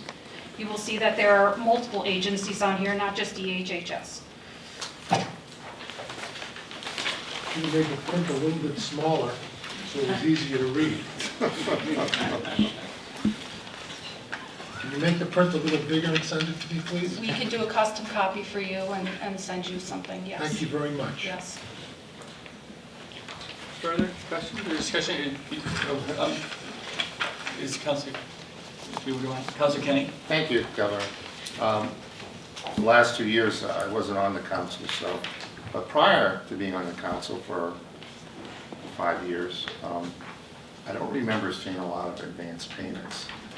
And one of the practices that we're really trying to encourage here in the state of New Hampshire with our nonprofits who are receiving, state and federal funding is that they're solvent and they're well run. You've given me, an example of Community Solutions in Bloomfield, Connecticut as having a great reputation. I don't understand a group like that has a great reputation, that's got an $11 million ask here today. Why can't they get a line of credit for $500,000 to pay their employees? Because in reality, we've asked the charitable trust director to scrutinize our nonprofits around the state because of what happened with Serenity in Manchester. And I have, a nonprofit in my area today that's under receivership, and it just seems like we support what you're doing and what you're attempting to do for the youth of our state, but at the same time, we gotta, understand our fiscal responsibilities and our responsibility to the taxpayers at the same time taking care of the social services and obviously, the treatment for our youth in the state. So I'm in a dilemma, but I think if this council in the future is not going to support advance payment, I think it's clear that's been stated. We really need to understand where we're going with this. And if that means it has to be tweaked into the RFP, let's do it. But I don't remember seeing it, in the 5 years I was on the council prior to the last 2 years, advance payment here, there, and everywhere. I think we need to get back to, is these nonprofits that are getting $11 million contracts, can't they go out and get a line of credit for that first month to pay their employees for the services they're providing to the state of New Hampshire? Can I ask, where did this list, who made this list? Hi. Hi, Nathan White, Department of Health and Human Services, Director of Contracts. Great. So on these other, there are other contracts from other departments here? Yep, there's 5 state agencies there. I think there's 39 total. We had put together that list back in mid-June, so that was a representation at that point in time. Okay.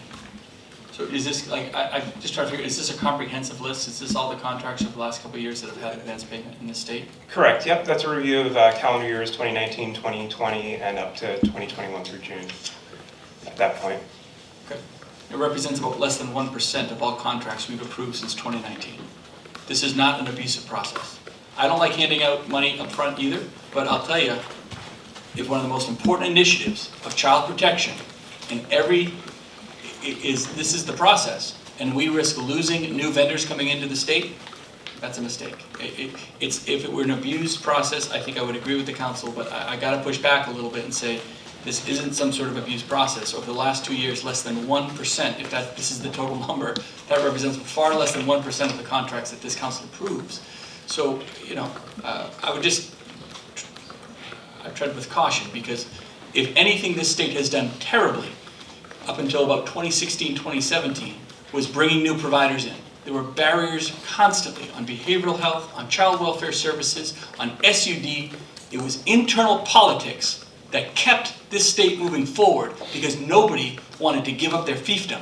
And that's exactly what this group here is breaking down, and exactly why, up and down the board, child protection, better than it's been in 30 years. SUD, better than in 40 years. Mental health, a more substantial movement in the past 2 months than we've had in the past 10 years. So I would really caution. I understand the process, and we don't want to hand out too much money too hard, too fast. I totally get that. But we have broken down silos that have existed for ages, and I am scared to death of going backwards. I get it, I do. You know me, I'm a procedural guy. I'm very fiscally responsible. I never want to hand out anyone an extra dollar just to hand it out because it's a government contract. But I get nervous about this stuff. But I mean, you're the five. So. Can I ask the governor a question here? Because I understand your argument and your passion, and we're all trying to get into the same direction here with supporting our youth services. But as I'm looking at these advance payments, many of them are small amounts compared to $500,000 with regards to this contract, with regards to an advance payment. Are you saying that if we support this contract, that here going forward, that in an RFP, that we should change advance payment, and that we should make it clear that we want to deal with organizations that are going to basically pay their own employees for the first month while they're being a part of a big contract here in the state of New Hampshire? Is that what we're saying? I think what I'm saying is at the end of the day, we're likely going to pay more money because now we're paying the interest and the carrying and the risk cost of them going out. They could go get a line of credit, you're absolutely right. So now we're going to pay their interest too. So one way or the other, the cost is the cost, and it's either going to get built into a much higher rate plus interest, or we use our funds and pay a little bit up front, give them the security, knowing that the rest of the contract is backed by the full faith and credit of the New Hampshire government, and that's how we go forward. So it's a little bit pick your poison, and for me, for certain contracts, not all, of course, most, 99% don't touch it, but for some contracts, if it means opening a door to a couple more organizations that have previously been kept out of here, I'm all for trying it, and I don't know, but I want you to understand, I totally understand, I get the argument, but I'm a little sensitive about these areas where we've come so far. I don't want to start pushing people out the door, that's all. But, and could I ask one more question? I'm sorry. What happens, because I know we're going to get to a potential tabling, what happens, I mean, can we table it just for a couple weeks and get some more information? I don't imagine that would affect a 3 or 4 year contract, but I don't know. I think if there's other information that will inform the vote, absolutely. But what I'm hearing is not that there's a question necessarily on the contract, it's on the principle of advance payment. And I don't know that I can rectify that in the next 7 to 14 days. I would have to rectify the advance payment, I would have to rebid the contract, and that will take several months. And just a word of caution on painting everything with the same brush. If we say no advance payments at all, right? We definitely have nonprofits in our state, specifically in the North Country, that at times, if they are going to stand up a program, they don't have the capital to invest up front. They're more than capable of providing the service, and often will ask for an advance payment or contemplate it when they're talking to the department. If we take it completely off the table, some of those very good local community nonprofits they're not going to be able to bid on some of our contracts. Okay, thank you. Council Wheeler is holding on to his tabling motion. I appreciate that, so I'm looking at their comments. Councilor Katz. Thank you, Governor. Did you see the date of this letter that we just received today? July 2nd. Why are we just receiving it today? Because it was addressed to you. We sent it by email on July 2nd to all of you. You've had it for a month in your email. I don't know what to tell you. We came prepared with copies today in case an email got lost, but we did send it to you back the first week of July. If I received it, you know I would have called. I don't know that. So, Governor, We can, yes, Councilor. so what I'm hearing from the commissioner is that if we don't support this contract, that she's going to have to put it out to bid again, and that there's no ability for her to go back to Community Solutions to try to renegotiate the advance payment. That's what I'm hearing.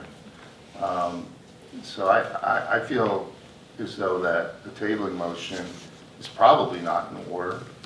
But I also think that we as a council would have to review our policy with regards to advance payment.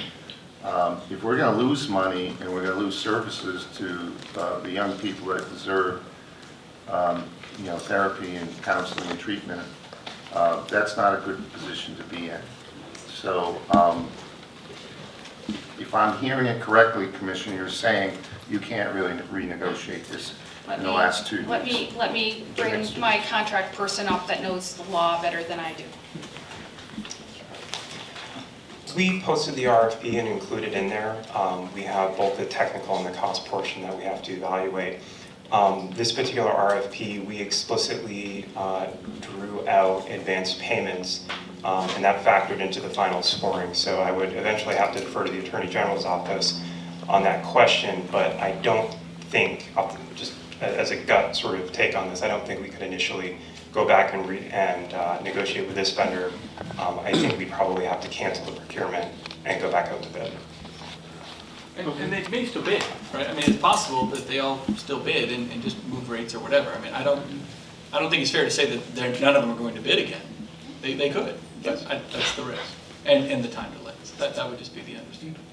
Even if we paid carrying charges, Governor, at 1.5%? Who knows?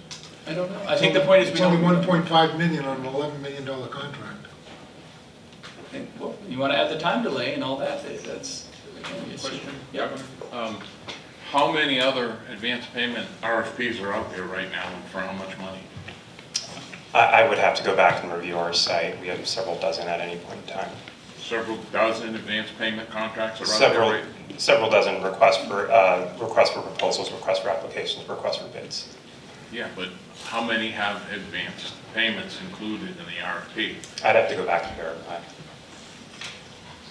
1, 2, some, none?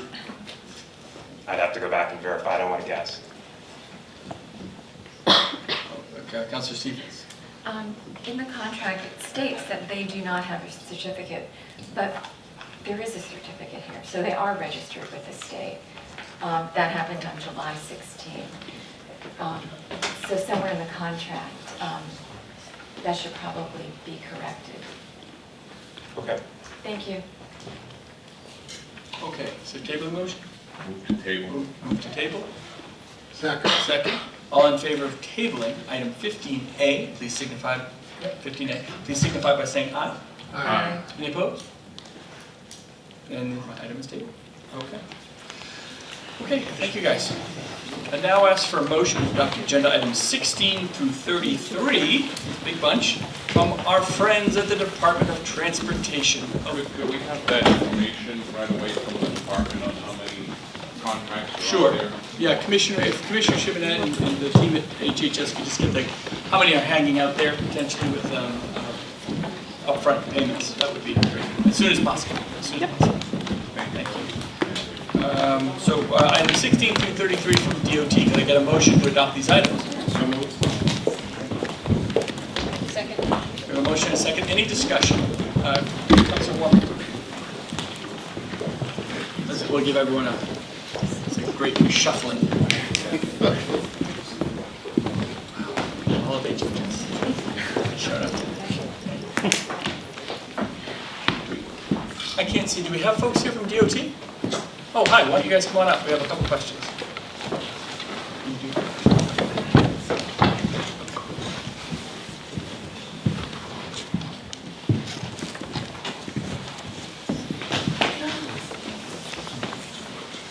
If you guys could just state your name for the record. Sure. Good morning, Governor and members of the Executive Council. And I apologize, if the closer you can gather around the mic, that would be great. Absolutely. Whoop. Yeah, I'm breaking the equipment. Good morning, Governor and members of the Executive Council. I'm Patrick Herlihy. I'm the Director of Aeronautics Around the Transit at DOT. The Commissioner and the Assistant Commissioner, unfortunately, are out of state today. And, Peter Standis, Director of Project Development for DOT. Thank you. My question is a general question. I was in Ashworth yesterday and visiting and looking at the flood damage. The towns up there are very, the damage is really significant, and they're very concerned about the cost. They're very concerned about the timing on getting the federal declaration, if there's going to be one. And really, the really most fundamental question is there any, and I want to say this, they're very happy with what DOT's been doing for them. They're very grateful. But is there anything we can do to speed up the funding and help these cities and towns that may not have the funding to repair these roads? I know that our Director of Operations, Dave Rodrigue, has been communicating with a number of communities in the region who have experienced significant damage on their roads. And we are helping, DOT is helping where we can. When we can provide that assistance, we are.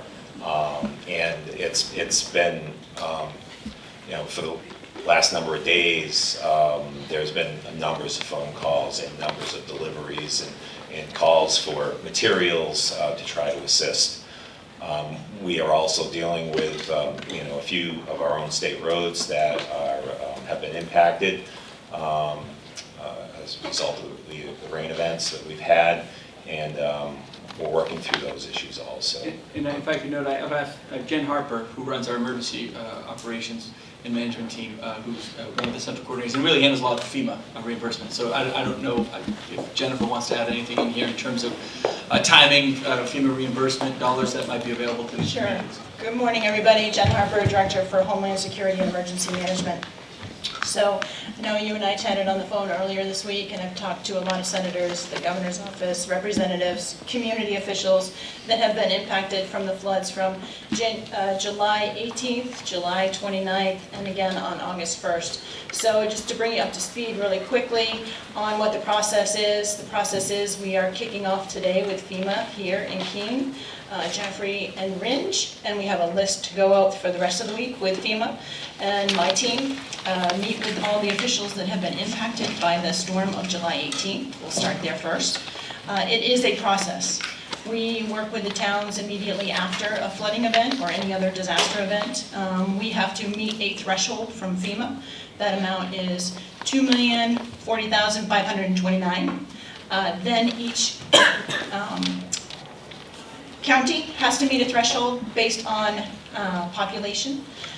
For Cheshire County, that amount is about $300,000. They met that. We met the state threshold for July 18th, so we're here today starting that process with FEMA to validate those damages so that we can submit a letter to the president asking for disaster dollars to come into the state. It is a long process. I will tell you, if we get a letter to the president by the end of this month, we likely, I don't know their schedule, but based on COVID that FEMA's dealing with, as well as all the other disasters that are affecting the United States. So it goes to wildfires, tornadoes, etc. We get into that queue. The president will hopefully approve that July 18th flooding disaster, maybe by October 1st. To set expectations, we should not expect, if we get that designation, monies to be in New Hampshire until the end of the year, if not the beginning of next year. It is a long process. So if we skip to July 29 storm, we'll have to go through that process all over again. Get the initial information from the communities, get to that $2 million mark, which, as you saw at Ackworth, and I've seen video and I want to go up there today, that is severely devastated. That will be more than $2 million. So we'll go through that same process again, ask for a declaration from the president, get money in. Again, we're looking at the beginning of next year. So like my friends from DOT, as well as DNCR, we're working with state agencies, because it's not just communities that got impacted. DOT, DNCR also got impacted. So we're going to work as a team to get those designations. There is no advancement. I kind of joked with you the other night, FEMA doesn't come in with a big bag of money that I would love to give to the town of Ackworth right now. They desperately need that money, as do the other communities that have been impacted, but the process just doesn't work that way. I mean, I think the amount of damage that we saw, I estimate to well over $10 million. In 25% of that even is not money that these small communities have. Right, so that's a really important thing to know, Counselor, that when FEMA monies are designated, hopefully, it is a cost share. 75% FEMA will provide, the 25% the towns and state agencies will have to come up with that 25%. So that is an important factor. Councilor Keene. Thank you. So I think Council Warmington and I did a tour because we both share Sullivan County, so we did our prospective tours. And Ackworth's never seen an executive council, and they saw it two within 2 days. So, and having traveled those roads, I ditto everything that Council Warmington has just stated. My concern with FEMA is that we're a cold weather state. And when someone, in the South gets hit with a disaster, they can pull out the backhoes, they can pull out the equipment, and start right away working on it once they get their money. But in Ackworth, they're not going to be able to work on some of that in the winter when they get some money. So that's one concern. The second concern that I have is, or maybe it's just to ask about your experience in dealing with FEMA and the release of money. What does a small town, because I represent 108 small towns, that's devastated, from your experience, what are their options in the short term? Displacement of homes if they can't go back to their homes, shut down of roads, will they have to detour, or what is it that potentially, or what has happened in the past for small towns that have gotten hit hard? What has been the options in the short term? And are we just looking at staying in place for the next 3 to 4 months? Or how do we look at a small town that's desperately in need? So, like my friends at DOT said, they've been out there, they've been helping the locals to, make some temporary repairs. I talked to Dave Rodriguez several times over the past week or so. And he concurred that some of these roads will not be able to be open and the work will not be able to be done because of the time of when the FEMA dollars come in. The community, so you probably remember the July flooding night 2019 up in Grafton County. That was, significant. They're still working on that. When there's a disaster, most of us see the sun come back out the next day and think things are good. We have 5 legacy disasters from 2019 and backwards that we're still working with communities. It is a very long process to repair roads and infrastructure. I don't have an answer. The communities are incredibly resourceful, working with our DOT and trying to do temporary repairs in the season that doesn't include winter here in New Hampshire. To make those temporary repairs.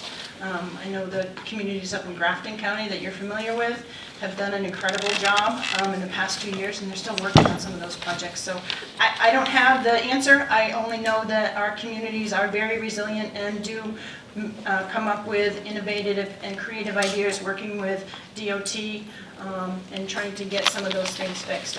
It crosses the economic piece. I know I've talked to Commissioner Caswell about the economic piece and Small Business Administration coming into the state once a disaster is declared, so that businesses can, get small interest loans from SBA when we get that declaration. So I don't have an exact answer. Resiliency. Okay. Further discussion, Councilor Gatsas. This is not the first time we've had this problem, obviously, with the flood we had in Alstead. I don't know if we advanced some of those communities money to do the work and then got reimbursed from FEMA, But I can tell you that I can remember that very, very clearly. Because So- Alsted was just about wiped out. Yep. There is, and I'm sorry, I have to put my readers on. 21P37C, there's an exceptional disaster relief loan so that communities can, the state will front the money to a community. If we get that disaster, then the eligible items that FEMA will pay, the state will keep that money, and then the town will only have to pay back that 25%. So there is this disaster relief loan on the books that is brand new, effective July 14, 2018. So it's brand new. We have not done it before. This might be the first time that we have to do that, sir. Okay, I think we did it some other way, but we kind of did the same thing back then. So if we could just find a way to help these communities, because I know when they're hurting, they're hurting. They are. I think that it's a pretty simple process, is my understanding. I know Jennifer and her team. Yeah, I have to say, all of the emergency management directors at the local level are really good. I mean, even the small towns have really good individuals and we've been working with them, so they understand that process if they want to take advantage. That basically, it's not, is it interest-free or virtually interest-free? It's basically a fronting of development. There is interest on it. The interest rate is assessed no greater than the prevailing rate at which the state treasury is available to invest. Right. So we basically, we do it through municipal bond bank, that we essentially pass on. So yeah, we can, there is an opportunity. Rates are so cheap that It's free money. it's kind of like not having to worry about front There money. you go. Counselor? Thank you very much, and we will be in touch. I'll stay in touch with the towns. I do have just a comment about item 33, since we are in Keene. This is to repair the taxiways and do work on the taxiways at the airport and the Dillon Hopkins Airport in Keene. So if approved today, that project will be going forward. And I note that the city of Keene will be responsible. This is a total project cost of $1.6 million, and the city of Keene will be responsible for paying the remaining $1 that's not covered by the FAA funding. That's our federal government at work. Thank you. Further discussion? Councilor Gatsas, and then I'll go to Number 19, I assume that's dealing with 4A.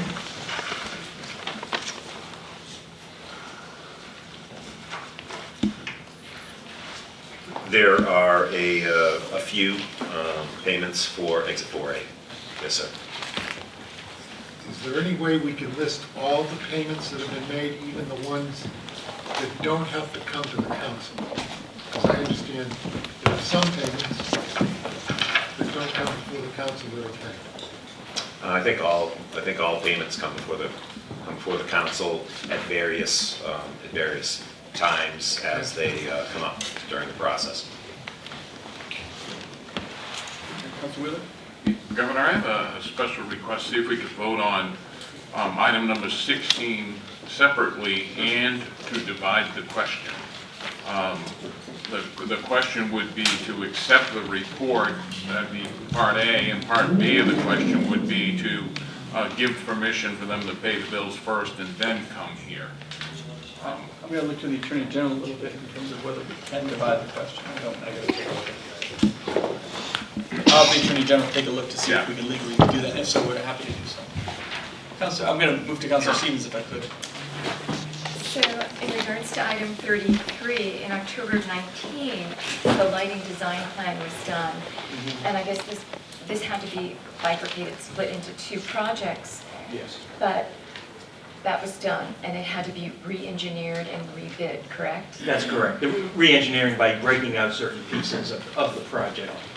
So what was the total cost? What was the initial cost expected to be, and what was the final cost? The final cost of the engineering or the project? The design. The yeah. design? Yeah. Hang on for a second. The total engineering fees for the total project is going to be $216,000 for phase 1 and phase 2. Okay, and So this is 95. I think it's 95,000 in this for phase 1. It's 95,000 for phase, 95,000 for the engineering fees and 121 for the resident engineer. Okay. But we also, did we lose that? I mean, there's a shelf life for plans. So that October of 19, that plan, did that become obsolete? No, it does not. Okay. No, but it was designed for the entire project. Okay. And the FAA at the time didn't have sufficient funding because we're in a discretionary environment. We have to, compete for this funding. It was rebid though? Correct. Okay, thank you. I'm going to see Attorney General come up and talk about item 16 if you have anything. Counselor, would you mind repeating your request? Yeah, to divide the question, I see the first half of the question as being accepting and place on file the report. Yep. And the second half of the question being saying, okay, you can do it that way next year. I think the second half. Yeah. In other words, you can pay the bill before you ask the council if you and just accept a report. Follow? So I see it as two actions. One is to accept the report and one is to pay the claims retroactively. Do you think they're correct? But retroactively, looking at the dates, that's for next year, if I understand the title correctly. I don't think it's for next year. I think it's for this fiscal year that runs through next year, but the claims, I think the money's already been paid out, so this is a retroactive approach. But wouldn't claims this is questions for the department, I guess, wouldn't the claims still be coming in, next month, the month after? I mean, maybe there were a few that came in, over the last month. Yep. And my objective is to ask that they come to the council first, and then we pay the bills. Yes. Especially since we have a consent calendar now, and these could be put on a little more often. Yep. So that's where I'm going with this, so you understand why I want to divide the question. I want to say yes to the report, and I personally, I don't know how the other councilors feel, but I would like the items to come here first. Yep. For approval before we pay the bills. Okay, I think I understand your question. Instead of just getting a report that says, oh, by the way, we paid this bill. Yep. Yes, so I think that you can accept the report, which is action 1. Action 2 is only giving approval to these specific claims. And I think you could approve those retroactively, but note that in the future, you want the department to come to you first before anything is paid. I don't think by approving action 2 here, you're approving them to do this in the future. It's only for these specific claims. But I think if your goal is to put the department on notice that you don't want these to be paid out in the future and have retroactive approval, I think that would be how you would approach it. Can we take the item in 2 separate votes? Yes. Okay. Well, if that's the case, I don't think we need to. Oh, okay, yeah. Yeah. We can do. Yeah. Okay, we can do that. Yeah. Further discussion? Councilor Stevens? Attorney General? Agenda item 26 is a boat lease agreement, or dock lease agreement. And this was for 16 years, which is atypically long. Additionally, it was last approved in 2004, and they're signing off on their certificate of vote for 6/22/21. But the meeting was held in 2009. Is that still a valid certificate of vote? I would need to review the item. I apologize, Council. Is this the court vote you're talking about, Council on Resources and Development? This is 26. Yep. So we were told, we ran that by the Attorney General's office to make sure we only needed one court vote in order to lease the property. But then we go to long range every time we renegotiate the lease, because it has a different lease payment to it, because it's based on factors today. So we ran that by the Attorney General's office. They can run it by it again, but they said we only needed the one court approval for that. Thank you. In 16 years, that's it's typical to see this through DES. Why was it allowed to go on for 16 years? That's To what to go on for 16 years? They had the lease for 16 years before they had to renew it. It was last approved in 2004. No, the court approval was 2004. I think the last Let me look at 26 real quick.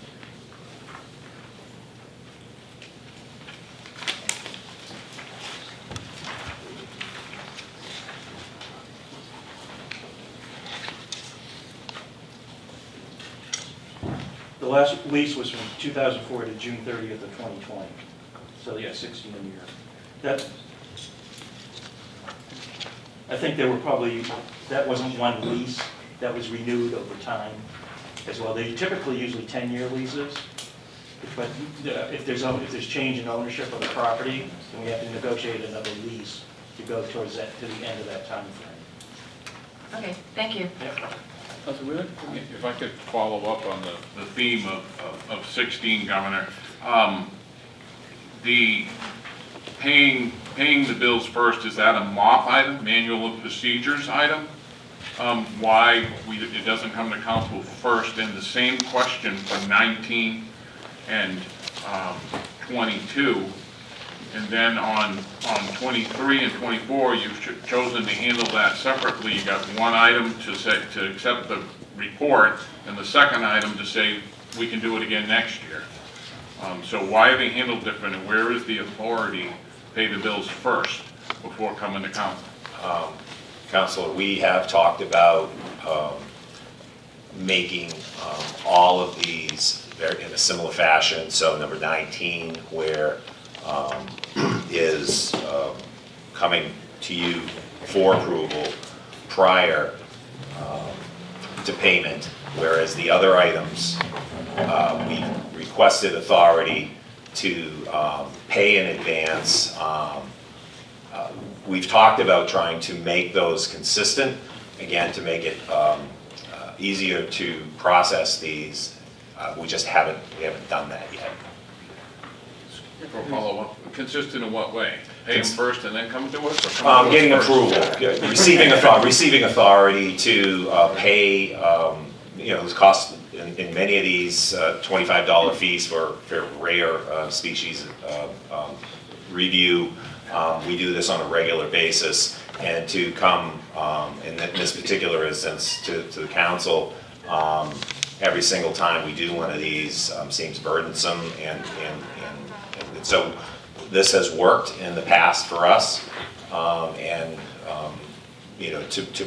we would like to bring the contemplated awards from right-of-way payments into line with some of these other items, if you would allow that. So if I'm hearing you correctly, you want to pay the bill first, then come here? And get the authority to pay the bill first? That's correct. It seems that we're here pretty much every meeting with these contemplated awards, with the amount of properties that we do make acquisitions on. It does take a while to compensate the landowners for the acquisitions and the impacts to their properties as part of the project work. And this is just a means to try to expedite the payment to property owners. So follow-up question then, would you disagree with the Attorney General that for number 16, never, right? I will correct my previous comment, and I apologize, I just was reading this now, but I think they listed the specific payments as examples of past payments they have paid, but they are requesting authority to do this for the next fiscal year. Okay, so I think we'll want to divide. Okay. Yeah, so you will want to divide. I apologize. I know this is going on. I'm going to have to call for a 5-minute break. I have an issue as governor that I can handle. So let's just take 5 minutes. And thank you. Thanks. Sorry. Actually,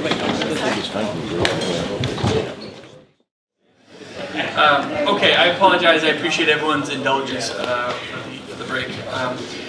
All is well, thank goodness. But we'll continue. I think Councilor Stevens had an additional question, and then we're also going to go back and talk about item 16 one more time.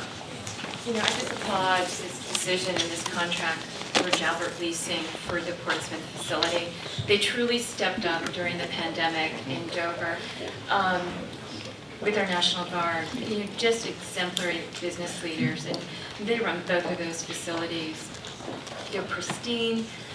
It's just absolute perfection, so I applaud you. Thank you. I can't agree with you more. Jalbert's do a great job. Yes, absolutely. He's one of our, he's a great partner with us. Well done. With that, could I ask the Attorney General, let's just go back to 16 one more time and just make sure that we're all clear about, it sounds like we may want to break the item up just for clarity and maybe just make sure what those two questions of breakup would be. Yep. So last year on September 11th, 2020, the council gave DOT the authority to make these payments without coming forward. Item 1 is the council's approval of the report of the payments that were made under that authority for last fiscal year 2021. Item 2 is a request for permission to make these payments this current fiscal year, in fiscal year 2022. The reason that item is retroactive is because we're after the start of the fiscal year. So it would be going back to July 1 of 21. So I think you will want to divide those two questions. Question 1 is whether to approve, or to approve the report of the payments made under your approval from last year, or not yours, but the previous council's. And item 2 is whether to approve doing this for the next fiscal year, or question 2. But you had asked, Councilor, where did that authority come from? They had authority last fiscal year because the council gave it to them last fiscal year. Okay, thank you. Councilor Warmington. So is this all of the claims that were paid for the entire fiscal year? That's what it purports to be, so I would believe so. So this is very small dollar. And they can't be more than $2,000. Okay, thank you. Further discussion for items from the Department of Transportation. Commissioner, Mr. Dews, you have a discussion? I'll let her know. Okay. Oh, I will. So the first thing I'm going to do is ask for, seeing there's no further discussion, all in favor of items 17 through 33, we'll come back to 16 in a moment, but items 17 through 33, please signify by saying aye. Aye. Any opposed? No on 24. No on 24. Okay, so seeing that, those items are approved. Items, now I'm going to ask for an approval on the first part, we'll call it part 1 of item 16, as it pertains to the approval of the report. All in favor of part 1 of item 16 to approve the report, please signify by saying aye. Aye. Any opposed? So part 1 of item 16 is approved. I now ask for a vote, all in favor of part 2 of item 16 as it pertains to continuing with the retroactive payment, and continuing on for the next fiscal year. All in favor of part 2 of item 16, please signify by saying aye. Aye. Any opposed? No. So noting that part 2 of item 16 fails. Governor? Yes, sir. Can I move reconsideration on item 24, please? Sure. I think it just might. Okay, so we have a motion to reconsider item 24. Is there a second to reconsider? Second. We have a motion and a second. All in favor of reconsidering item 24, please signify by saying aye. Aye. Any opposed? Item 24 is back on the table for further discussion. Councilor Wheeler? Governor, it'd be the same principle as what we just did with item 16. If we do not approve item 24, then they will have to bring the items to the council before payment. And so I would ask my fellow councilors to vote no on item 24. Okay. Right, we don't have to split it up. It's just a single item. They split it up themselves. 2 items. Yep, discussion please, Councilor Warmington. I just wonder if, before we vote no, I think I would like to know more about this, and I think maybe if we could table this till the next meeting and then vote on it, just so I wouldn't want to vote without having more information. Okay, so we have a motion to table. Is there a second? Second. Motion to table and a second. All in favor of tabling item 24, please signify by saying aye. Aye. Any opposed? Item 24 is now tabled. Yeah. Get some of that white out. Okay, so that does conclude the items from the Department of Transportation. Thank you. Thank you. Gentlemen. Moving on, I'd ask for a motion to adopt agenda items 33A and 33B from the Governor's Office for Emergency Relief and Recovery. Any discussion? Councilor Gansas. Governor, this Love Bus Tour, seeing that it's under your Office for Emergency Relief and Recovery. I just want to know, where's this love bus tour going? All over the state, is my understanding. I believe this is the Choose Love program that is going to be, maybe Taylor? Sure. For the record, Taylor Caswell, Executive Director of Gopher. The Choose Love bus tour program is an extension of the Choose Love program that has been in operation for some time here in New Hampshire, really focused on the mental well-being of children. The bus tour would allow, with this funding, would allow that program to go to 9 different locations around the state and provide those services on site, particularly in light of the COVID situation that many schools and children have been experiencing. I just wanted to list this. Are the locations, are the stops listed in there in the contract? I think they've identified some key locations, but there are others that have not been yet totally determined. So, I'm sorry. I apologize, Councilor Kenny. Only because Councilor Warman. Are you sure? Okay, Councilor Kenny, go ahead. Yeah, go ahead, Councilor Kenny. So I'm looking at this, Commissioner says for homes, communities, and workplaces as well. I'm a little bit hesitant to support this because I don't know if it's going to the North Country, and I'd be very curious to know exactly where it's going so I can support it. So I think there is a guarantee of at least 1 stop in every executive council district. That is guaranteed. There's only 9 stops, so I can't guarantee you 2. Yeah, but Are you going to drive in the bus? I'll be there at least a couple. I'm working on my CDL. Wow. One of the locations will definitely be in the North Country. I think is identified in their proposal. There are a number of regions that I think the Lakes region is another one where they have not yet identified an actual location, but that we will hold them to making sure that they spend some time in the North Country. So I have 3 regions in my district, and it's the Upper Connecticut Valley, the North Country, and the Lakes region. Yeah. I would appreciate the bus going to those 3 regions within the 2/3 of the state that I represent geographically. Yes, sir. So that's I'm putting a plug in there. Commissioner, what is the timeline? You know, there's 9 locations, and this is valid through June 30th of 2022. Are they going to each location for weeks, a month? I mean, how is that being scheduled? Yeah, my understanding is that they're going to be at least a day in those locations, and that they do sort of try to coincide some of that with the beginning of school. But it is good through the remainder of the fiscal year, depending on scheduling and how many sites they're ultimately going to stop at and for how long. So it's open a little bit on that side of the equation. And if I may, only because I was involved in some of the initial discussions, the reason that they're pushing to get this done now is so it can coincide, as the Commissioner said, with the beginning of school. The whole idea that the kids are going to be back, some kids for the first time in a long, long time, and making sure that they're providing at least some of these services. So it's 9 individual stops for a day, maybe 2 in some of these locations, but it's really in the September, October timeframe, a couple of weeks for the first 5 or 6 weeks. Yeah. Thank you. Councilor Warman. So Commissioner Caswell, if I'm asking you this with your wrong hat on, if this should be asked under BEA, let me know. But I requested a list of all of the towns that have not yet submitted their applications to receive their ARPA funds, and that came out of your office to all of the councilors yesterday. And when I reached out to one of my towns, these small towns said, I don't have any of the 3 things they said we could use this for.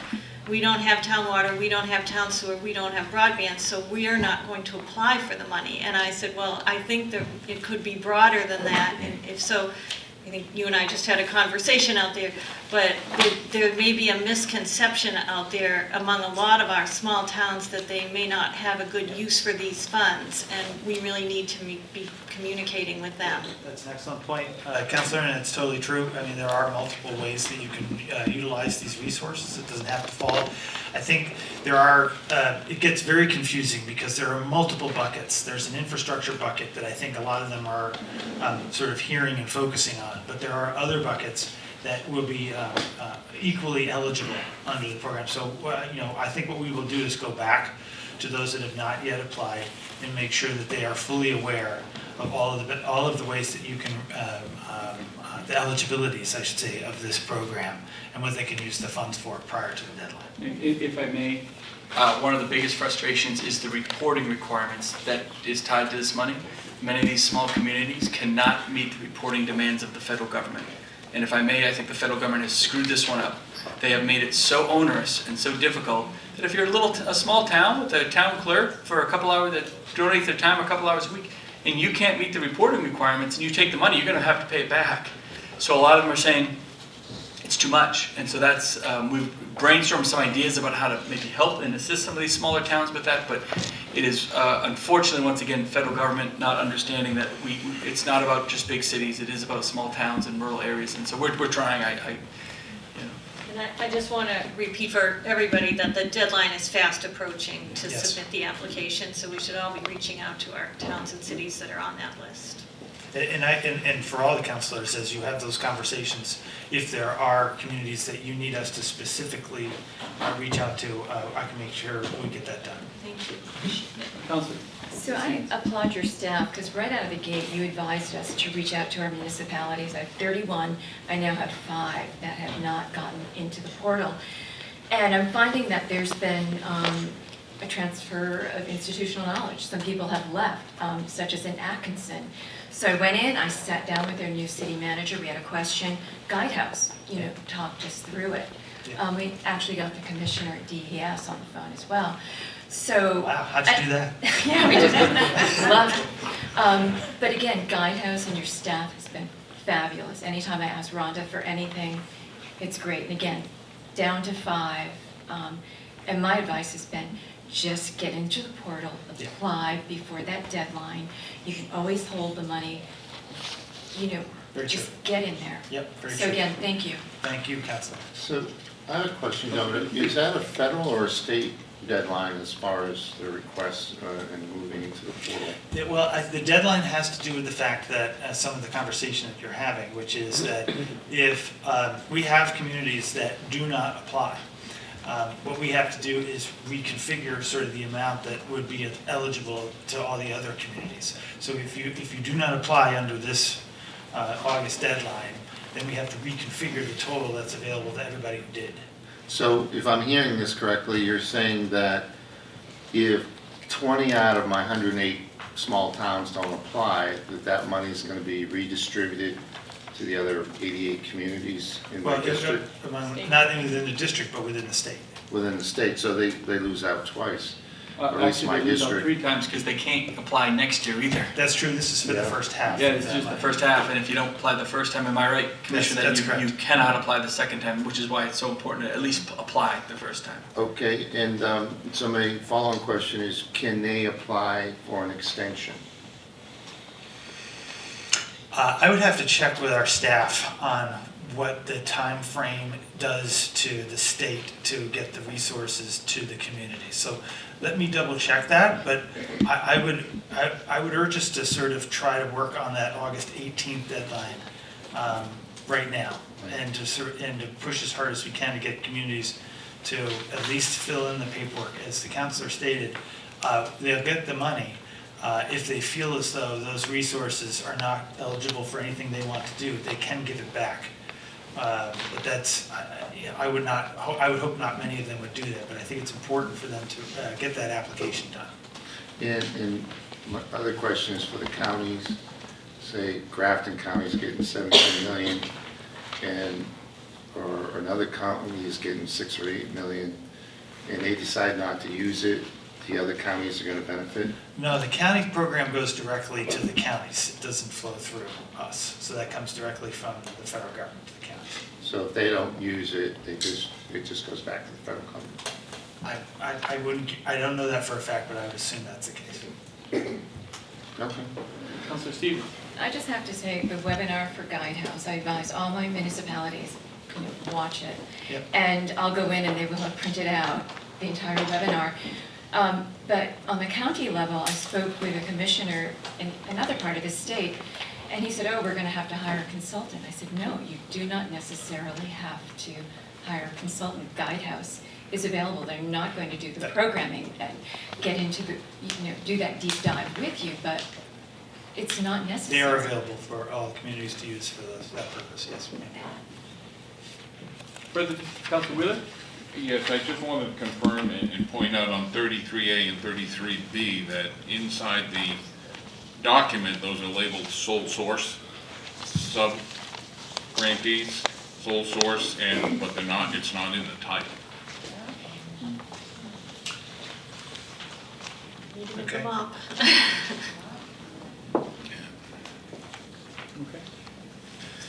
Thank you. Further discussion on either of these items? Okay. Seeing none, all in favor of items 33A and 33B, please signify by saying aye. Aye. Any opposed? No. Noting the no on both items. The items are approved.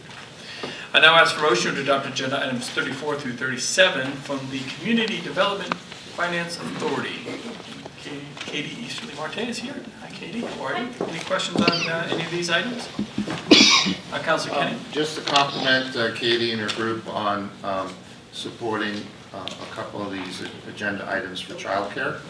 One's for Northwoods Learning Center in Berlin, which is looking to create childcare services in the future. And I spoke to the, I guess, executive director / consultant yesterday, and very upbeat about the potential for the Berlin area.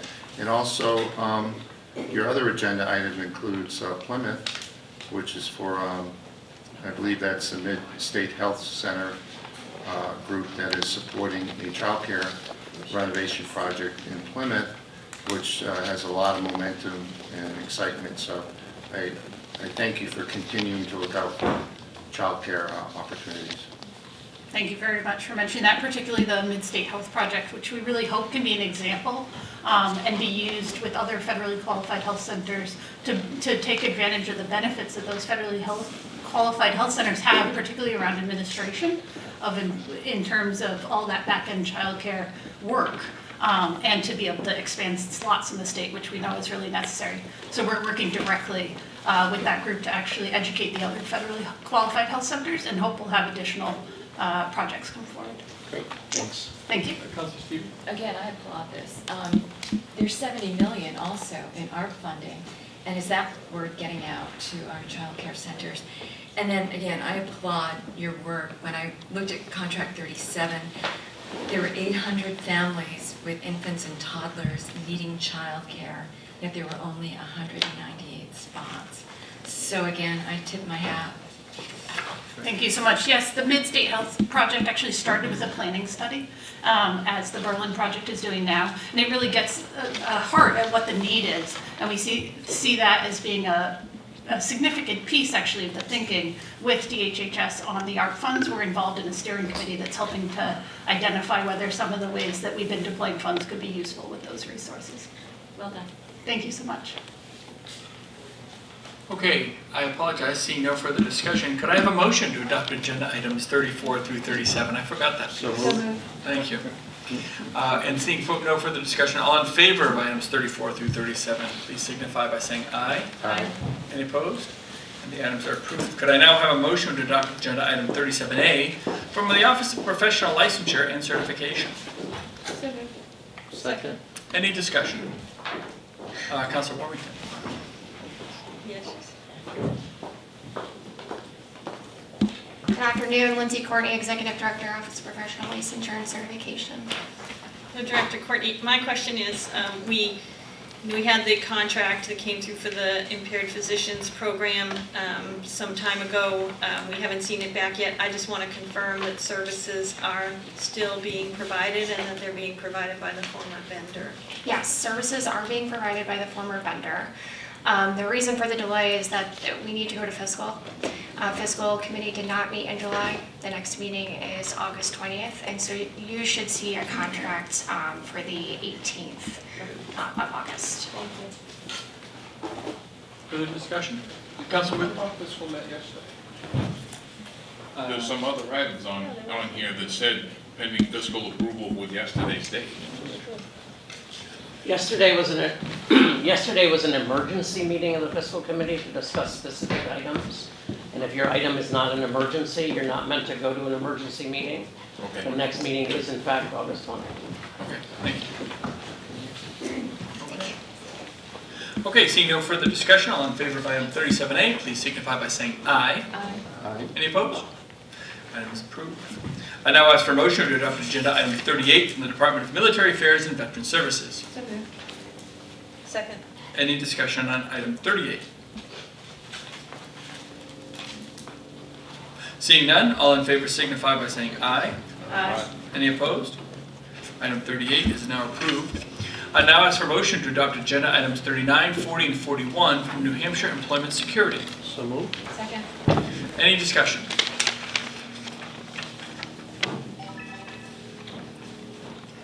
Seeing none, all in favor signify by saying aye.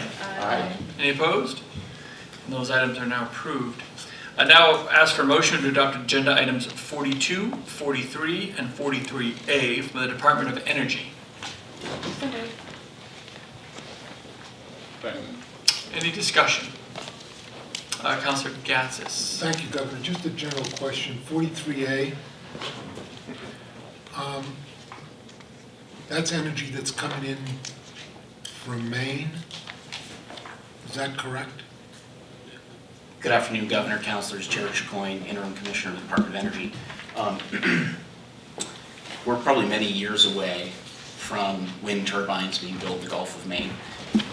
Where that energy comes into the grid, where that transmission connects, we don't know at this point. All those issues are still being studied. But the turbines, the lease areas, the federal process, the lease areas are determined by the Federal Bureau of Ocean Energy Management.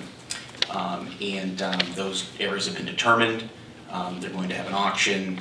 But again, I think we're a number of years away from that energy actually happening and being produced in the Gulf of Maine.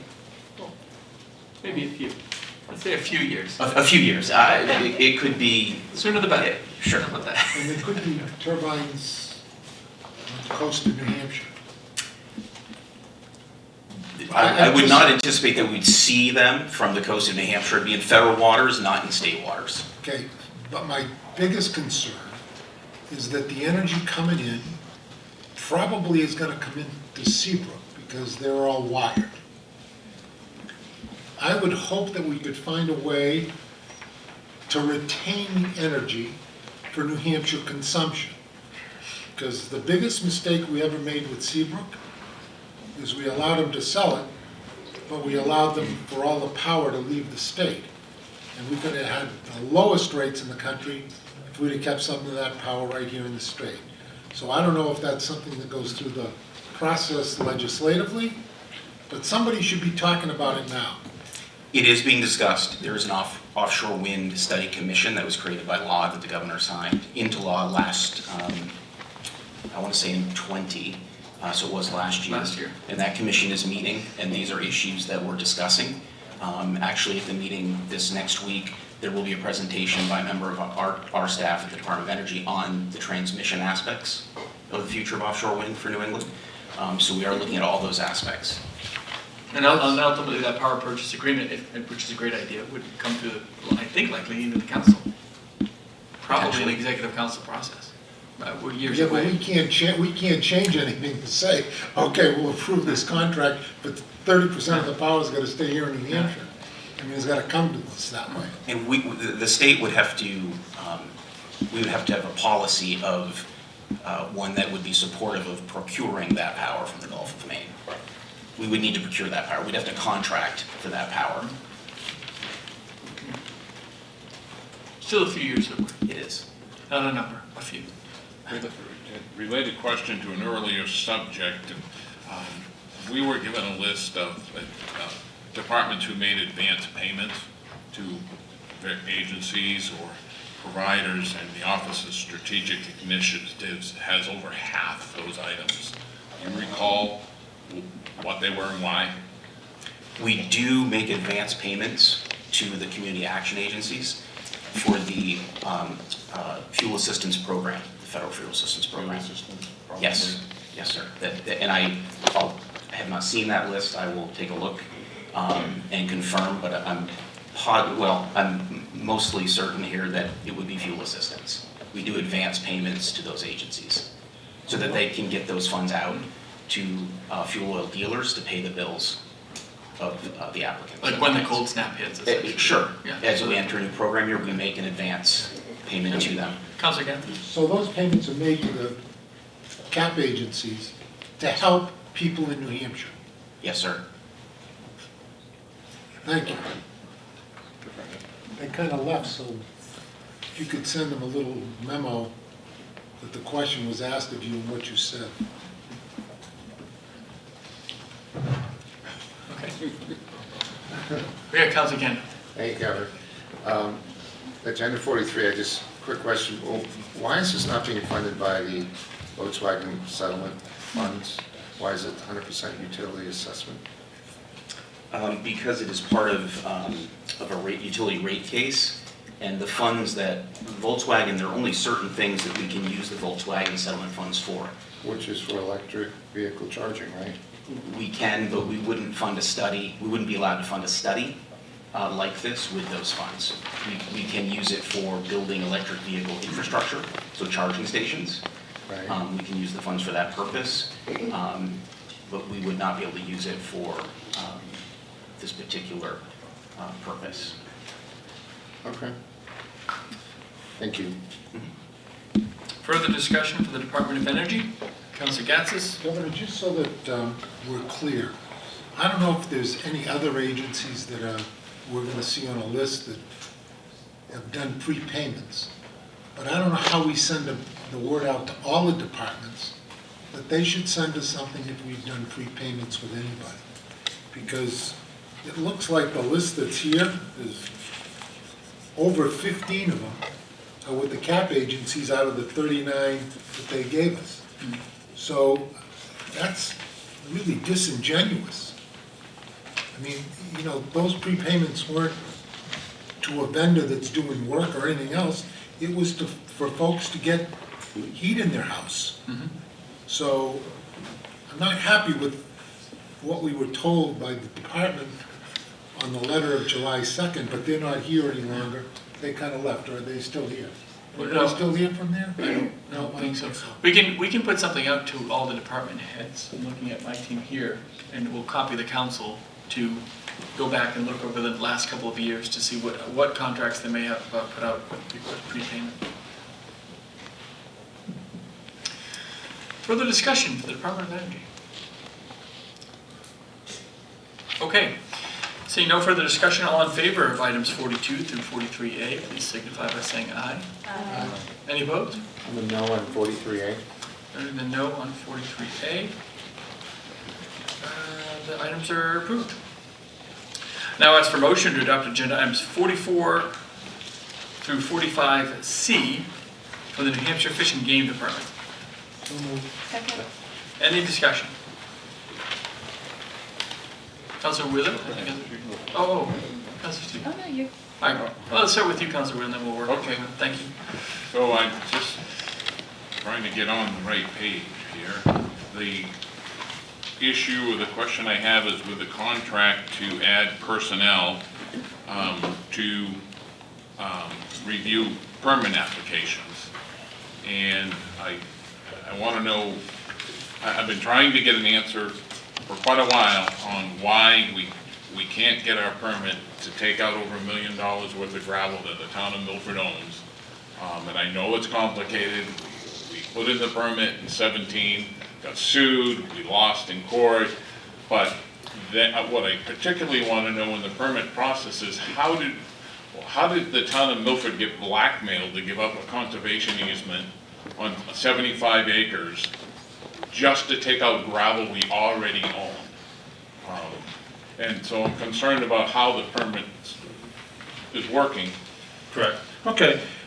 One of the things the job fishing game, this is a DES permit, and we do a review for endangered and threatened species just for the animal side of stuff. So there are several species on site in Milford that are either endangered or threatened.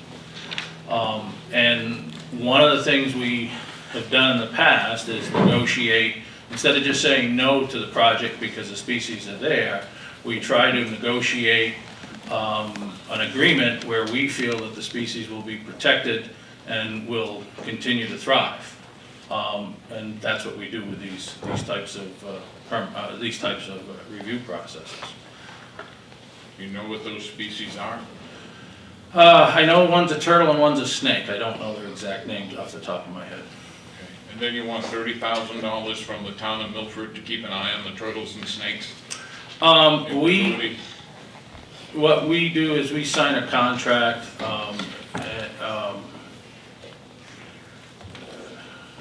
with the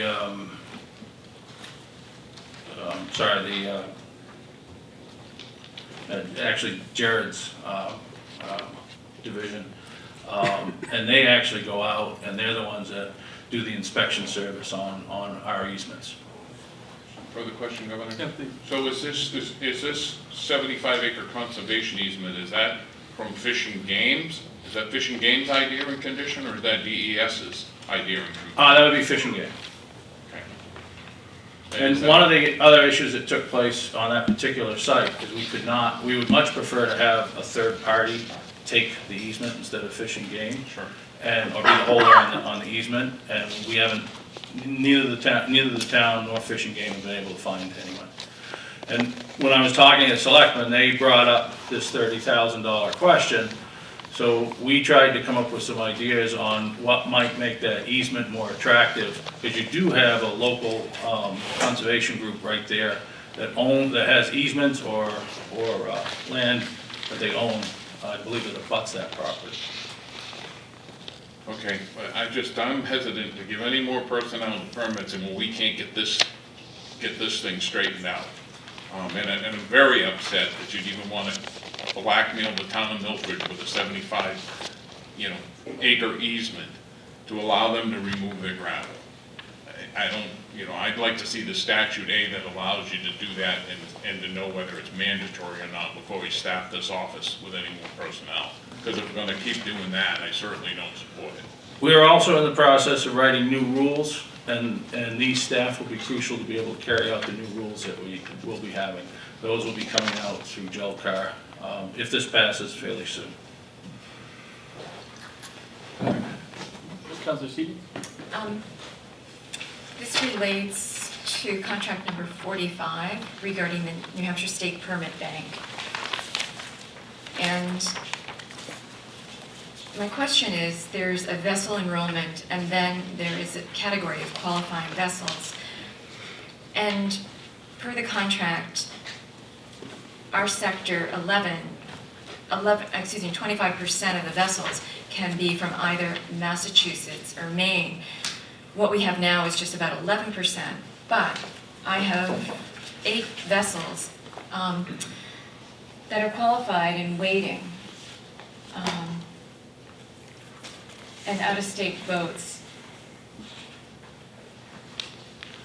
Are you Somewhat have that permit? familiar with the process.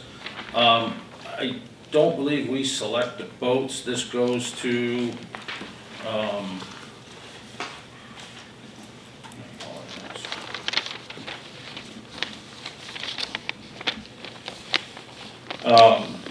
the fishermen form the sector themselves, is my understanding. And what we're doing here is we're transferring the ability to catch fish from us to the sector, and they decide who's in and out, not us. Please. So they can go up to 25% within this sector of 11.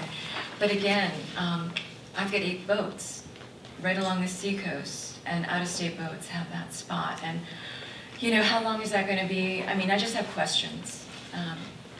Again, our fishermen were hit hard during COVID. I mean, they've got to make a living, and, consumption was down with restaurants closed. So, I would just like a little more information on how I'd be happy to. I think the best thing, why don't we set up a meeting date with my chief of Marine, and we will go through the process. That'd be great. Thank you. One further question? Yeah, sure. I forgot to ask. So when will my Milford permit be ready?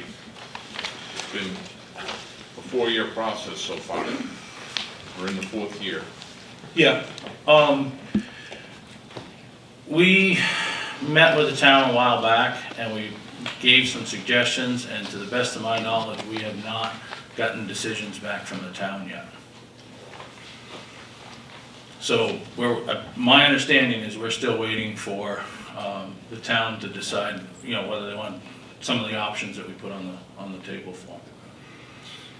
That's not a lot of information, Governor. So I'm gonna move we table 45A until I get an answer on this permit. It's been pulling teeth. Well, I can't tell you an exact date when we're gonna be done, because I can't dictate to the town, when they're gonna respond. Okay.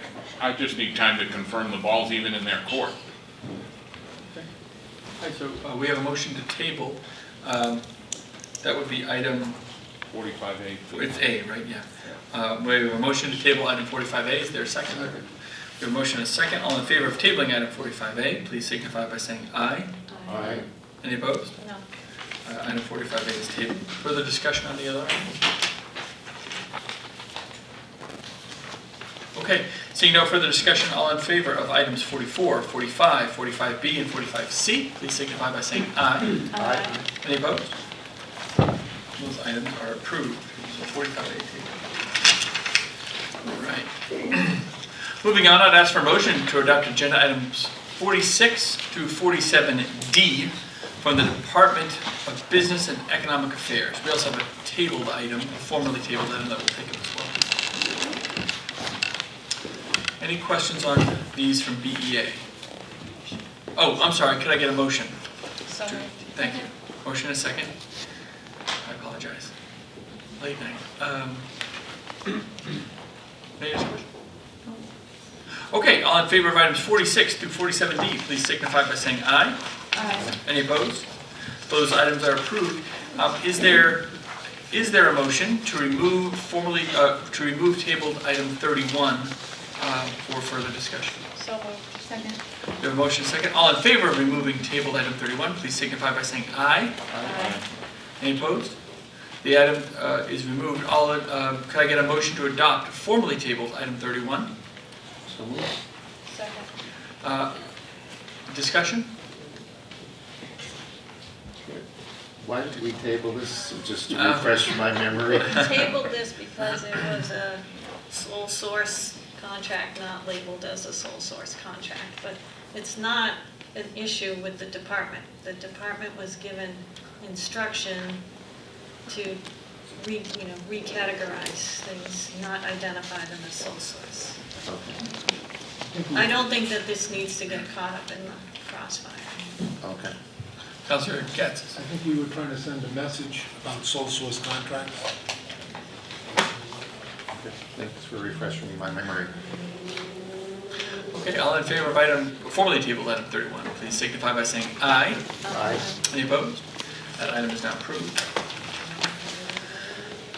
So moving on, I'd ask for motion to adopt agenda items 48 through 55 from the Department of Natural and Cultural Resources. So moved. Second. Please note that item 53 is not used. So we do have a motion and a second. Any discussion from Councilor Stevens? I think the Commissioner is joining us from row 1, seat 1. Good afternoon. So agenda item 49, are we focusing on New Hampshire-based artists? We always try to recruit as many New Hampshire-based artists to compete. As you've seen in the past, sometimes we attract interest of out-of-state artists, and they're all evaluated by a panel, and the goal is to continue to recruit new artists, emerging artists that are local to the project. The project that's in the queue for this item is the New Hampshire National Guard building, and I know that last week we provided a tour to all interested artists. I can follow up and let you know of how many artists came and how many were New Hampshire artists. Thank you. Councilor Wheeler? Governor, I'd just add to that just having selected the artwork for the Milford Courthouse, we did select Gordon Carlisle, who's just over the border in Maine, and his work is phenomenal, far above some of the in-state artists. And they were good too. I'm not putting them down as how I say that. We just lost some votes. Yeah. They were all busy. They were just so busy. They There was so much work, and they were so busy. Yeah. Okay. Councilor Gatto. Thank you, Governor. Just a general comment. I just wanted to tell you and your department that they did a great job with the stairwells at Hampton Beach. People can now get down and get to the water without killing themselves on those rocks. So again, you did a great job and people are applauding you for the effort that you put in. Thank you. We have a really amazing team at the Seacoast, and I'll make sure that the team hears that feedback. I appreciate it. If I could just let everybody here know that we do have several New Hampshire firefighters out west right now. 2 of them are our forest rangers, and we just drove a fire engine out to Montana, and it made it there okay. So we're rotating firefighters out west, so if you could just keep them in your thoughts, that'd be great. Thank you. Yes, Councilor Kenny. Again, I want to thank the Commissioner for the last Governor Council meeting at Cannon Mountain. That was nicely done, and I think the staff was very enthusiastic that we were there. I did have a question. There's $22 million that we put into the state park system. A meeting is still going. A lot of that work is going to be on top of Mount Washington. Is that started, or is that soon to be started, or how is that going to be conducted?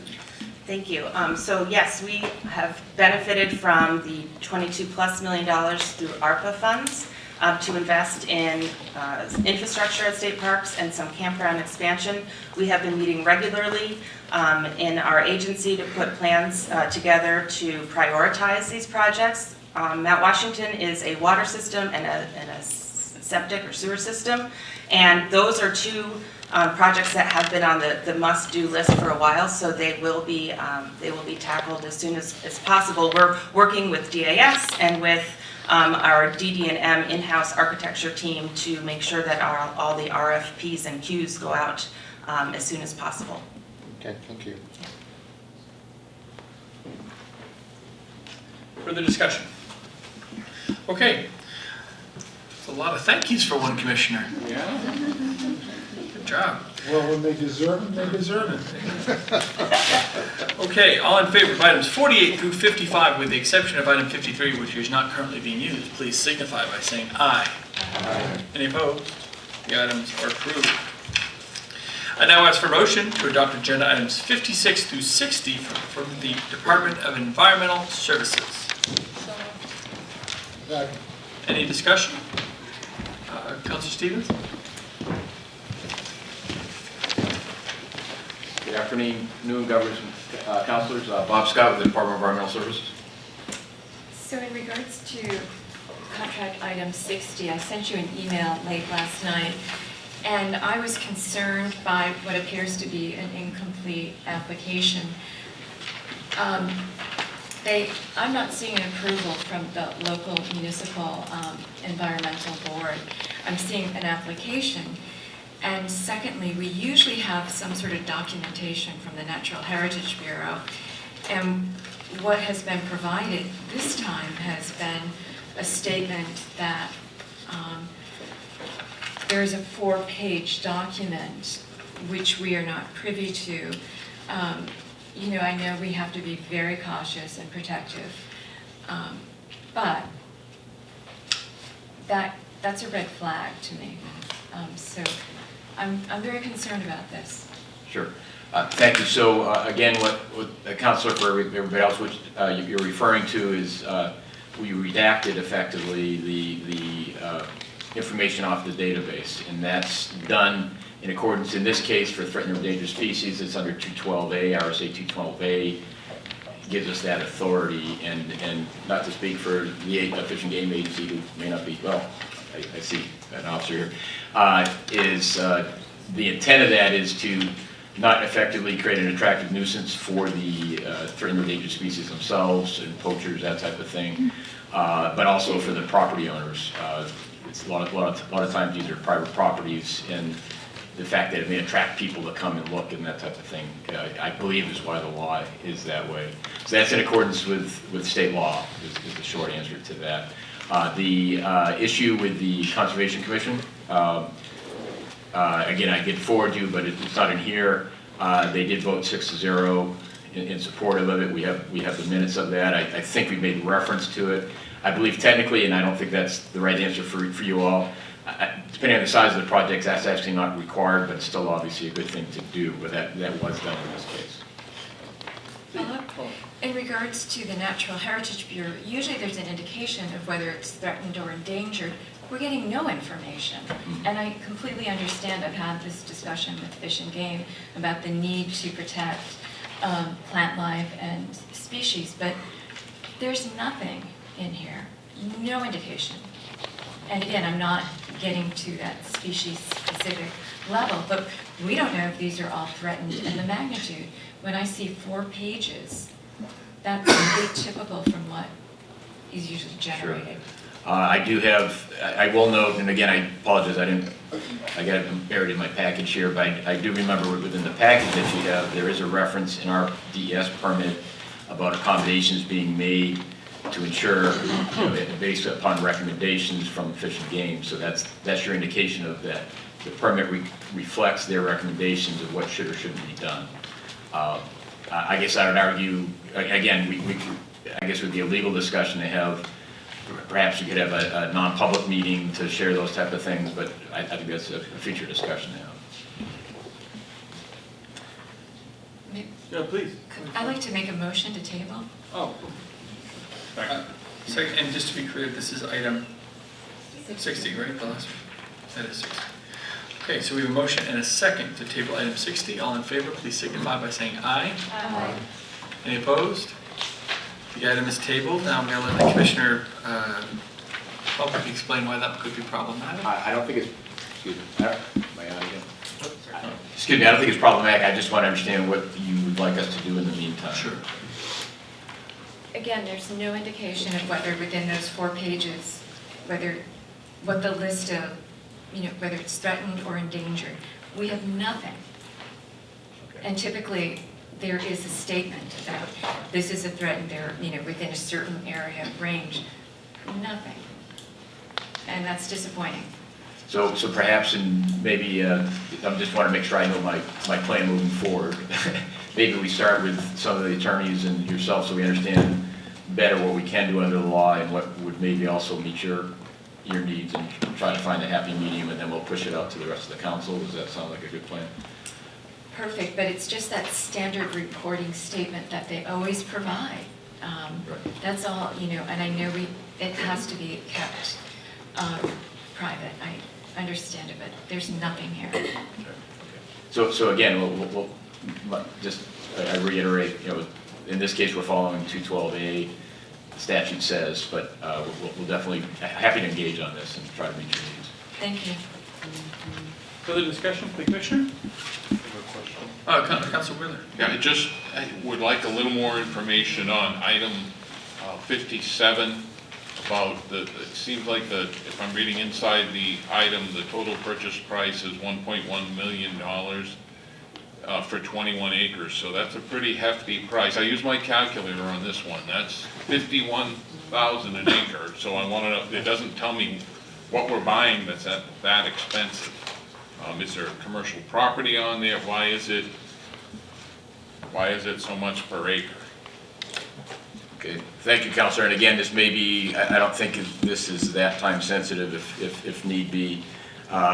Just to point out though, I did provide prior to COVID, I used to come in every, if you remember, I used to come in every council meeting and talk about the trust fund and what's coming up. In lieu of that, I've been providing by emails one-pagers kind of summarizing the project. So while I'm talking about that, I would ask, I stopped doing that now where we are because I figure I want to be cognizant of your time, but so if you decide you'd like that, just let me know. I'd be happy to do that. So so why is the price so high? I guess again, typically they look at fair market value among other things. Could we just get some justification for our next meeting maybe and just table that without, is that just a time sensitive thing? I'm not aware of it's particularly time sensitive. I'm sure some of the property owners, as always, would like to move quicker, but I don't think that's a showstopper, especially since I think we have another meeting on the 18th. I'm sure it'll turn out okay, but I just would like that ahead of time. So I'd move to table 57. We have a motion to table 57. Is there a second? Second. Oh, it was a second. All in favor of tabling item 57, please signify by saying aye. Aye. Any opposed? Item 57 is now tabled. That was a close one. Further discussion on the other items from DES? Yep, Councilor Wheeler, please. Oh, I just have one more question. There's no meaning to cold cock you with this one, but on the chart we were given for advance payments, DES had 2 items on that chart, and it looks like the money went to New Hampshire Lakes Association. Maybe do we really pay them before we got work let's see, for the purpose of aquatic invasive species prevention activities?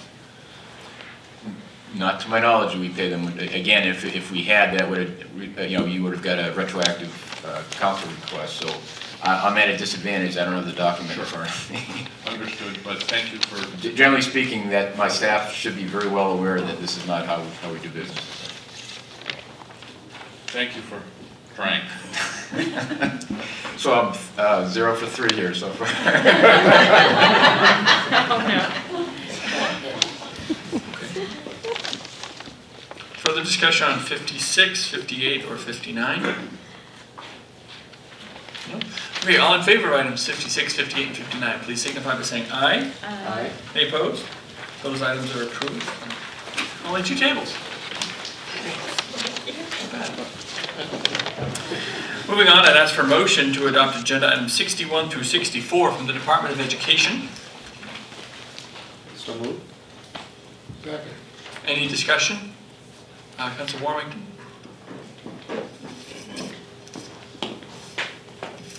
Good afternoon. For the record, Frank Gablewood, Commissioner of Education. Good afternoon, Commissioner. My questions are at item 62. Since this is sort of transformational in the way education is being funded in our state.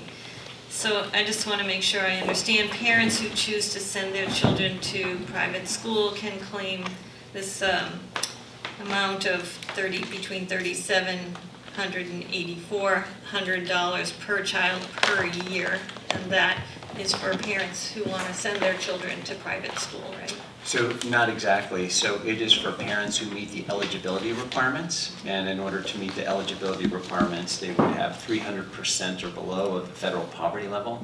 So these are parents who generally would be considered economically disadvantaged. And that is true. They are means tested in year 1, and then after that, they are not means tested again. Is that correct? I believe that's correct. So if their income doubled and they were no longer in 300% of poverty or below, they would be eligible to receive this money for however long their child is in school, till age 20, to 12, 13 years. So what we find in education is that stability is a very important factor in a child's success in their education. And it would be very disruptive to a particular family and a particular child's educational trajectory if we allowed them to go to a particular education program and then we were changing that because, for example, a family earned $25 more in the year and that put them over a limit. And so what we really want to do is provide educational stability along with educational opportunities so that all of our children in New Hampshire can succeed. But they literally could hit the lottery and not be means tested and receive this. Yeah, so what we find even in our current education funding system and in the traditional education system, we have families that win the lottery. Hopefully most of those are in New Hampshire. If Charlie were here, he would appreciate that. As well as we have families that are quite wealthy. And the state contributes for their education as well. That contribution is made to the local public schools. So we don't means test when we provide adequacy to students in our public education system.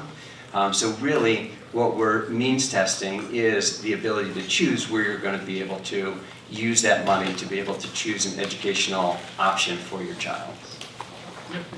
So just to be clear, this money can be used by these families to send their children to private schools. So the education freedom accounts are allowed to send their children to use it for eligible education expenses, which includes approved non-public schools in New Hampshire. Private schools, and those are taxpayer dollars. going to privates, to pay for families to send their children to private schools. Correct. The funding that the parents receive are the taxes that are paid by the families in New Hampshire that would flow through to them and to the education, provider of their choice. Two more questions. Sure. Will the Department of Education be reporting on the outcomes of student testing in the various private schools which are funded by these? So we will be reporting on the educational performance of students who participate in the education freedom accounts. Not by school? We will be providing information relative to the students, and there will be a number of different educational providers. Okay. Can these funds be used for out-of-state schools? They cannot. Thank you. Councilor Stevens. I applaud this. This is a great initiative. So to qualify at that 300%, a family of 4, the income would be $79,000, correct? So, families' diverse needs during the COVID-19 pandemic underscore the drawbacks of a traditional one-size-fits-all approach. Who suffered the most? Low-income students. There was a study that was done, pre-pandemic rates of progress were essentially equal with aggregated zip codes, median income, prior to COVID. In the midst of the pandemic, the top quarter in that median progressed further with online math, while those in the lowest quarter, there was a precipitous drop. I think it's a great initiative. For a long time, New Hampshire has recognized the importance of crafting pathways for students, and so this is one more pathway that we're offering to our families in the state. Councilor Wheeler? Yeah, I also wanted to compliment this program. It's something that I've been looking forward to for 30 years. And I think it's a wonderful thing for children. Most of you know that we homeschooled our 4 children, saved the town of Milford over $250,000 if you take their price per pupil and multiply it out. Yet at the same time, paid property taxes, and at the same time I would have qualified under these guidelines to get this grant, and it would have been a huge help. And their mother gave up years of employment so that she could be home to educate the children. I mean, admittedly, she did most of the work. So this is a great initiative for the students of New Hampshire to have some choice in where they go to school and to get an education that really fits each individual child. So kudos. I don't know if anyone else agrees. I think it's wonderful. Yeah, I just want to support this initiative because as a kid who grew up in rural New Hampshire, his high school was over 20 miles away, and we had this, area agreement that we were stuck to. I remember getting up at, 5 in the morning, getting a bus, going down to high school, coming back, and then when I had to, I was an athlete. I just loved sports. I was more interested in sports than academics. At the time, I hitchhiked. There was many times where I hitchhiked 40 miles a day. But there was an opportunity for me through programs like this or homeschooling or this type of program that I could have gone to a school a lot more local to me. But we weren't a part of that public school system, that area agreement. So I was stuck.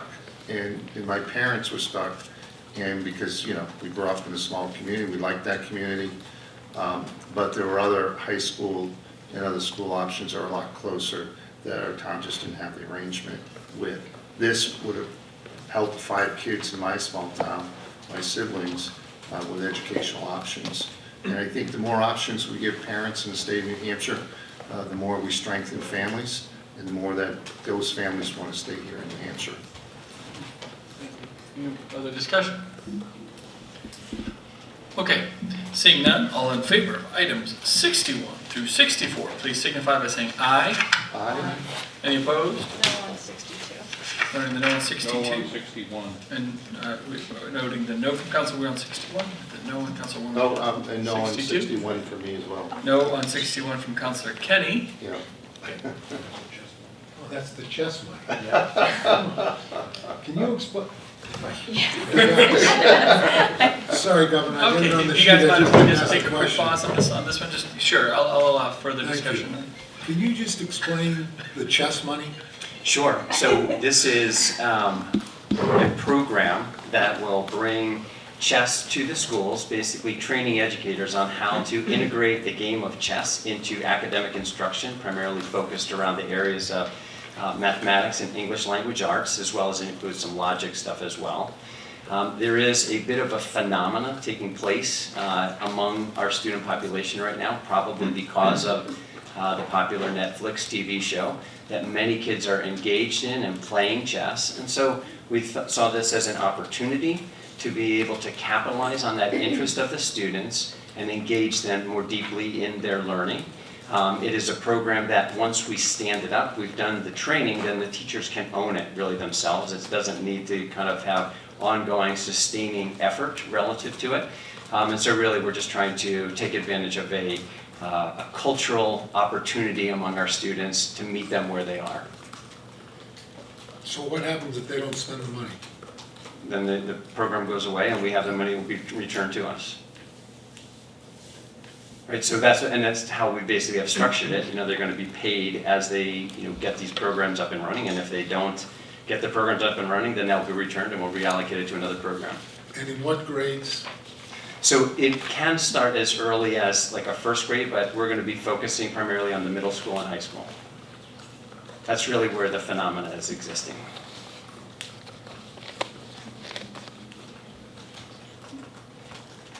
One more follow-up. Sure. How much money do you plan on distributing to each school? So it wouldn't go by school. The schools will get to elect to participate, and it will depend on how many teachers participate in each of those schools. But basically, as if you've got a teacher participating, the programming is several $1,000s, which includes the teacher that would participate. We're paying a stipend to the educator. We would buy software licenses so the kids would be able to have the platform to be able to play the chess game for the instruction that they're using, as well as we're purchasing, I think they're at $10 a piece, chessboards that we would leave into the schools as well. What is the stipend to the teacher? I don't recall the exact amount of the stipend. I think it was $150 for participating, for going through the training. I just want to go right and say, I love this idea. I want every kid in New Hampshire to be a chess genius. That would be so cool. Well, truthfully, we don't see this mathematics. as a program that's going to be ubiquitous. We're using our Title IV-A funding, which is for this type of thing. We don't think that everybody's going to take it up, but we think that where there are pockets of interest, we can capitalize on that and really connect to students. Councilor Warmington, I'm sorry, Councilor Stevens. So teachers who commit to this are expected to attend a 4-day training session, correct? It's 4 days of training. It's not a 4-day consecutive training session. So we're able to actually structure those either as 4 independent days, or 2 and 2, or 1 and 3, or however we can fit it in. Traction, are you making any assessments on who's buying in at this time? So I have not really talked much about it, only because it hadn't been approved as a contract. The only thing that I do know is that the Chess in Schools folks have reached out to me to let me know that, because they connected to see if there was interest, and apparently there is a chess association in New Hampshire, and they are very excited about the program. So I think the constituents who play chess are excited about the possibility of the program. Go ahead. So there's $25,000 within this budget for promotion. Do you want to launch this program in the fall and start promoting ASAP? Is that the plan? That's the plan. Okay, thank you. Up front. No. No, but there is a time. Councilor Keene? I'm always amazed at government and what we fund. But I can go online right now and play chess and learn how to play chess. Okay, but I've got a $300,000 or so contract to get into our schools to help kids play chess. Not just to play chess. It's actually a very structured program that connects the academic instruction to the chess. So now an educator who's teaching an algebra class can use chess in terms of, okay, let me show you these algebraic principles that are embedded in the game of chess, as an example. So what about the other games, backgammon and cribbage and all the other games. Yep, so it turns out that there is not on Netflix any but if there is and it becomes popular, I will absolutely be in front of you. I think I went over this going, Keene was popular too, but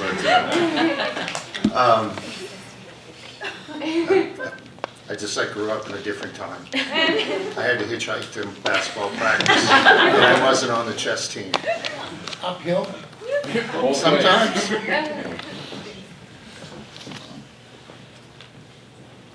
Further discussion?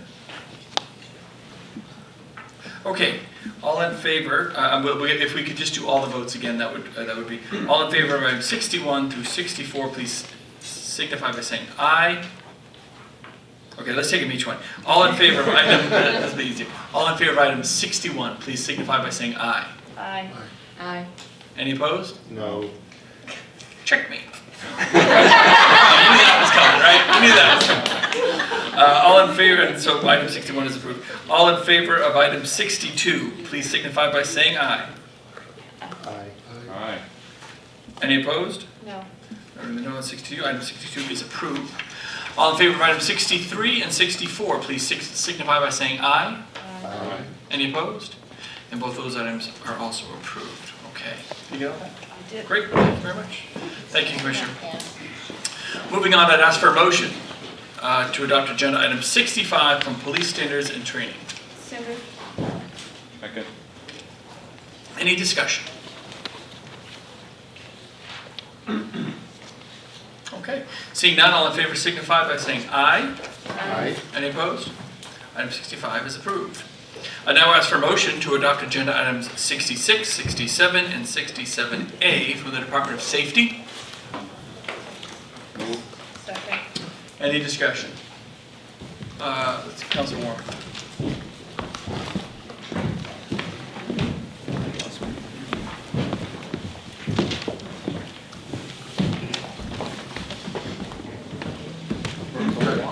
I know. Good afternoon, Governor, Executive Council.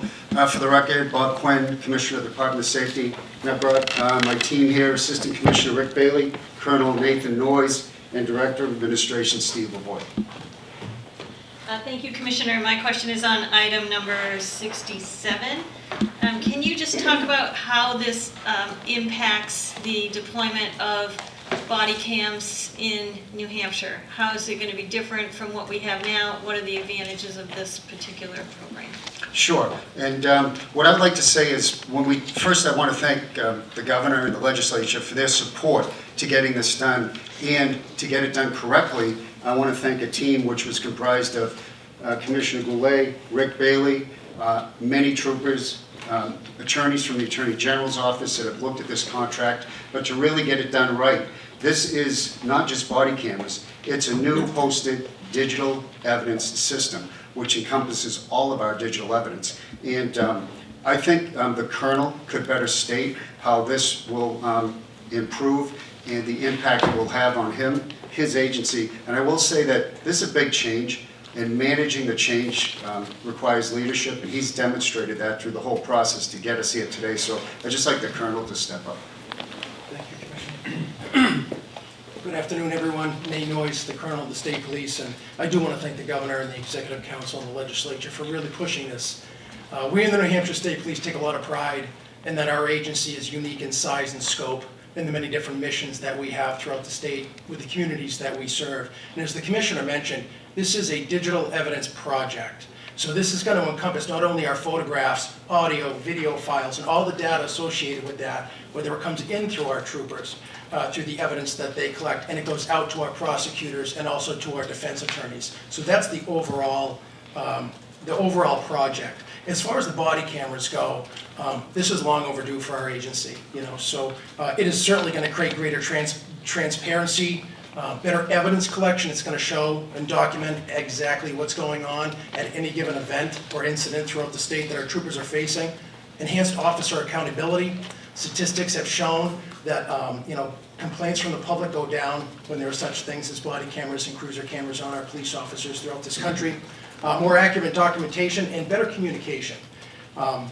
It's going to enhance public safety, It's going to increase accountability and transparency. It's going to help with our training. You know, field training officers are going to be able to use, when they're training someone, almost instant gratification or instant critiques of what they're doing by looking at these evidence files and this information captured on these body cameras. But most importantly, I feel that it is going to continue to strengthen an already very strong relationship with trust and confidence that the New Hampshire State Police has with our communities that we serve.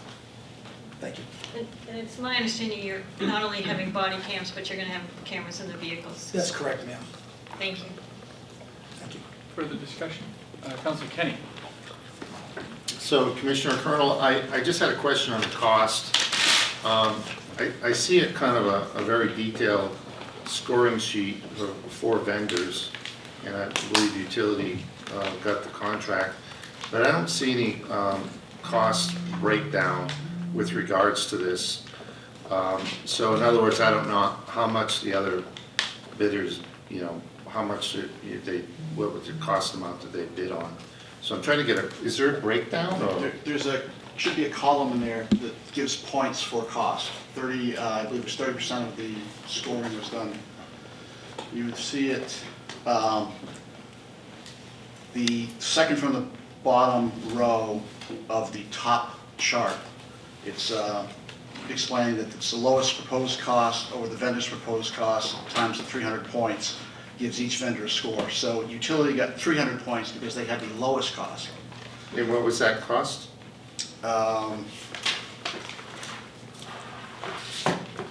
It's going to be $3.3 million over the 5-year life of the contract. Oh, okay. And it's composed, the costs were, you know, there was a cost for a car camera, there's a cost for a body camera, there's cost for additional storage if we need it. All of those things went into the metric, and utility won both on the highest quality score, but also for the lowest price.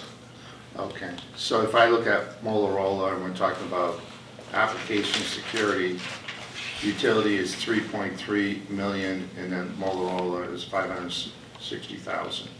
Okay, and then there's a points associated with it. Is that the way? No, you'd have to do that. Utility was the cheapest at $3.3 million. So Motorola only got 240 points, not 300. So we'd have to do the math backwards, but they were a cost in excess, probably closer to $4 million for the 5-year life of the contract. Okay, but where would I see that $4 million under Motorola? I'm not sure that it's in the actual cost number is in here. Okay, so I guess I just look at, you know, equipment, cost, you know, what the bid was, and I guess I'm just not, you know, visually seeing that breakdown. I see a lot of good point scoring system in rankings, but I just don't see a cost associated with each, kind of like an itemized cost list.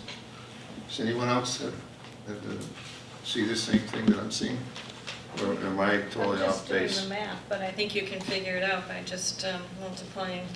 It's maybe the other way around. I think what he's saying is that the 300 is the 100%, and so you just need to figure out what the other percent would be. It looks like it's going to be, I think, around 3.7. Going forward, we could have included the total dollar cost in there. We had to calculate that to generate the score of the 242 points from Motorola. And so, going forward, we can make a note to add that dollar value to it. I'm pretty simple when it comes to my math, but yeah, that would be helpful. But you're satisfied with the cost and the quality that you're getting in the overall points? Well, luckily, this procurement was set up to get the total score, and two major components: the quality of the products, the services, and the cost. Utility happened to win in both categories. They were, in fact, the lowest cost proposal, but they also scored the highest quality points as well. Okay. And is there any service agreements with any of this equipment? This is really more of a subscription. We pay a per month, per setup fee. So for a trooper with a car camera and a body camera, we pay a per month fee. If our numbers go up, as it mentions in here, if we get more cars replaced, we may have to come back and ask for an increase because we switched more than 40 cars this year.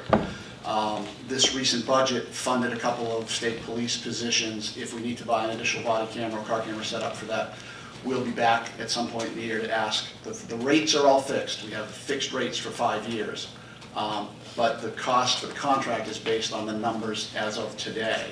But if those numbers change over the 5 years, we'd have to come back and get approval from council. So if the camera equipment breaks down, is there a service? It is there. It's the vendor has to provide the cameras. If they break, they replace them. Okay. If we break them, they replace them. Okay, and that's for that 5-year period? For the 5-year period. Okay. There's an optional 2-year extension, but we have to come back to the council to exercise that if we choose to. Okay, got it, thank you. Councilor Stevens.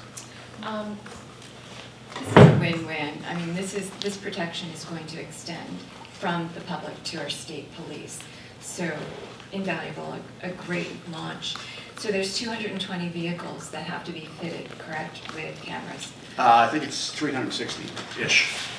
259. And there's a camera front-facing and one that And faces rear back. the rear seat. Okay. Yeah. Do you think you'll hit that mark by early fall? We expect mid-October to be at least a base operational functionality. There could be a few cars that are stragglers at that point, but by the end of October, early November, we expect to be fully operational. Where do we stand in the nation in terms of implementing such a system? Where New Hampshire traditionally is, ahead of many, behind a few. Okay. And it is different. Very good. But the nature of the state police or the state level police forces are different. Massachusetts has cameras, Connecticut has cameras in their state police forces. Vermont does not yet. There's 7 states that are required by law, and actually Google's a wonderful thing. I was looking, in 2016, I believe 47% of all the law enforcement agencies had them. So I think we're moving forward out of 15,000. I just want to accelerate it. You know, that's. The vendor will be meeting with us tomorrow, pending your approval today. Same vendor that Manchester has? Yes, it is. Same vendor? And they've also Same won deal. Dover and Nashua. Not No, the it's a different same deal. It's a different deal. Manchester, every officer that goes on duty starts at headquarters. So they can bring their cameras in and have the data and everything uploaded at the end of the shift when they're swapping over. State police don't always go to a single location. They don't start their day, especially in the North Country, Council Kennedy's area. A lot of troopers will go for days without going to the barracks because their area of coverage is not closed. So we needed to build or include in the contract a network to move all that data back to the repository. So I don't know what Manchester's exact costs are, but we have a component that they don't with the network to move the data. Okay. But it's the same devices. Further discussion on any of these items from safety? Seeing no further discussion, all in favor of items 66 through 67A, please signify by saying aye. Aye. Any opposed? And those items are approved. I now ask for a motion to adopt agenda items 68 through 72 from the Department of Justice. Any discussion?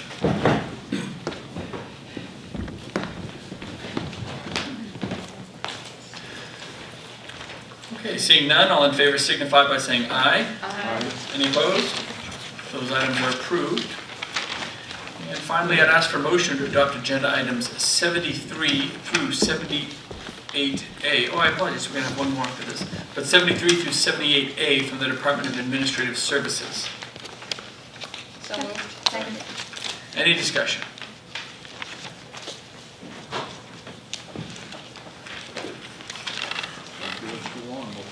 I know. Well, sometimes you guys catch up with your notes. That's all. I try to do. Okay, seeing none, all in favor signify by saying aye. Aye. Any opposed? Those are approved. And we do have one more.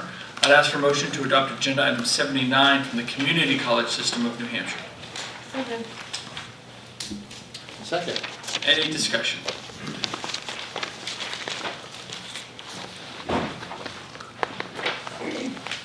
Okay, seeing none, all in favor signify by saying aye. Aye. Any opposed? Item 79 is approved. We have taken up the tabled item. So that concludes our regular agenda.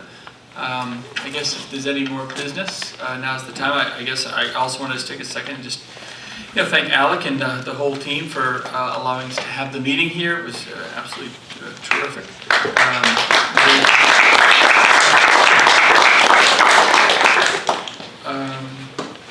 Are they still, are we gonna, can we look around? Are we invited to look around for the renovations? Okay, yeah. Oh, there is. Oh, okay, that's fun. So there'll be a hard hat tour after this for any of the councilors interested, just to go and look at some of the renovations around the Colonial Theater. And then there's a lunch after, being hosted by Councilor Warmington. But barring anything else? Where will we be next time? Salem. Salem, Tuscan Kitchen for breakfast, high school theater for the meeting. And it's band camp, so they may perform for us. Oh, summer band camp. Yeah, they go back to school, so Yeah, that's great. it could be fun. Okay. Well, thank you very much. The meeting is adjourned.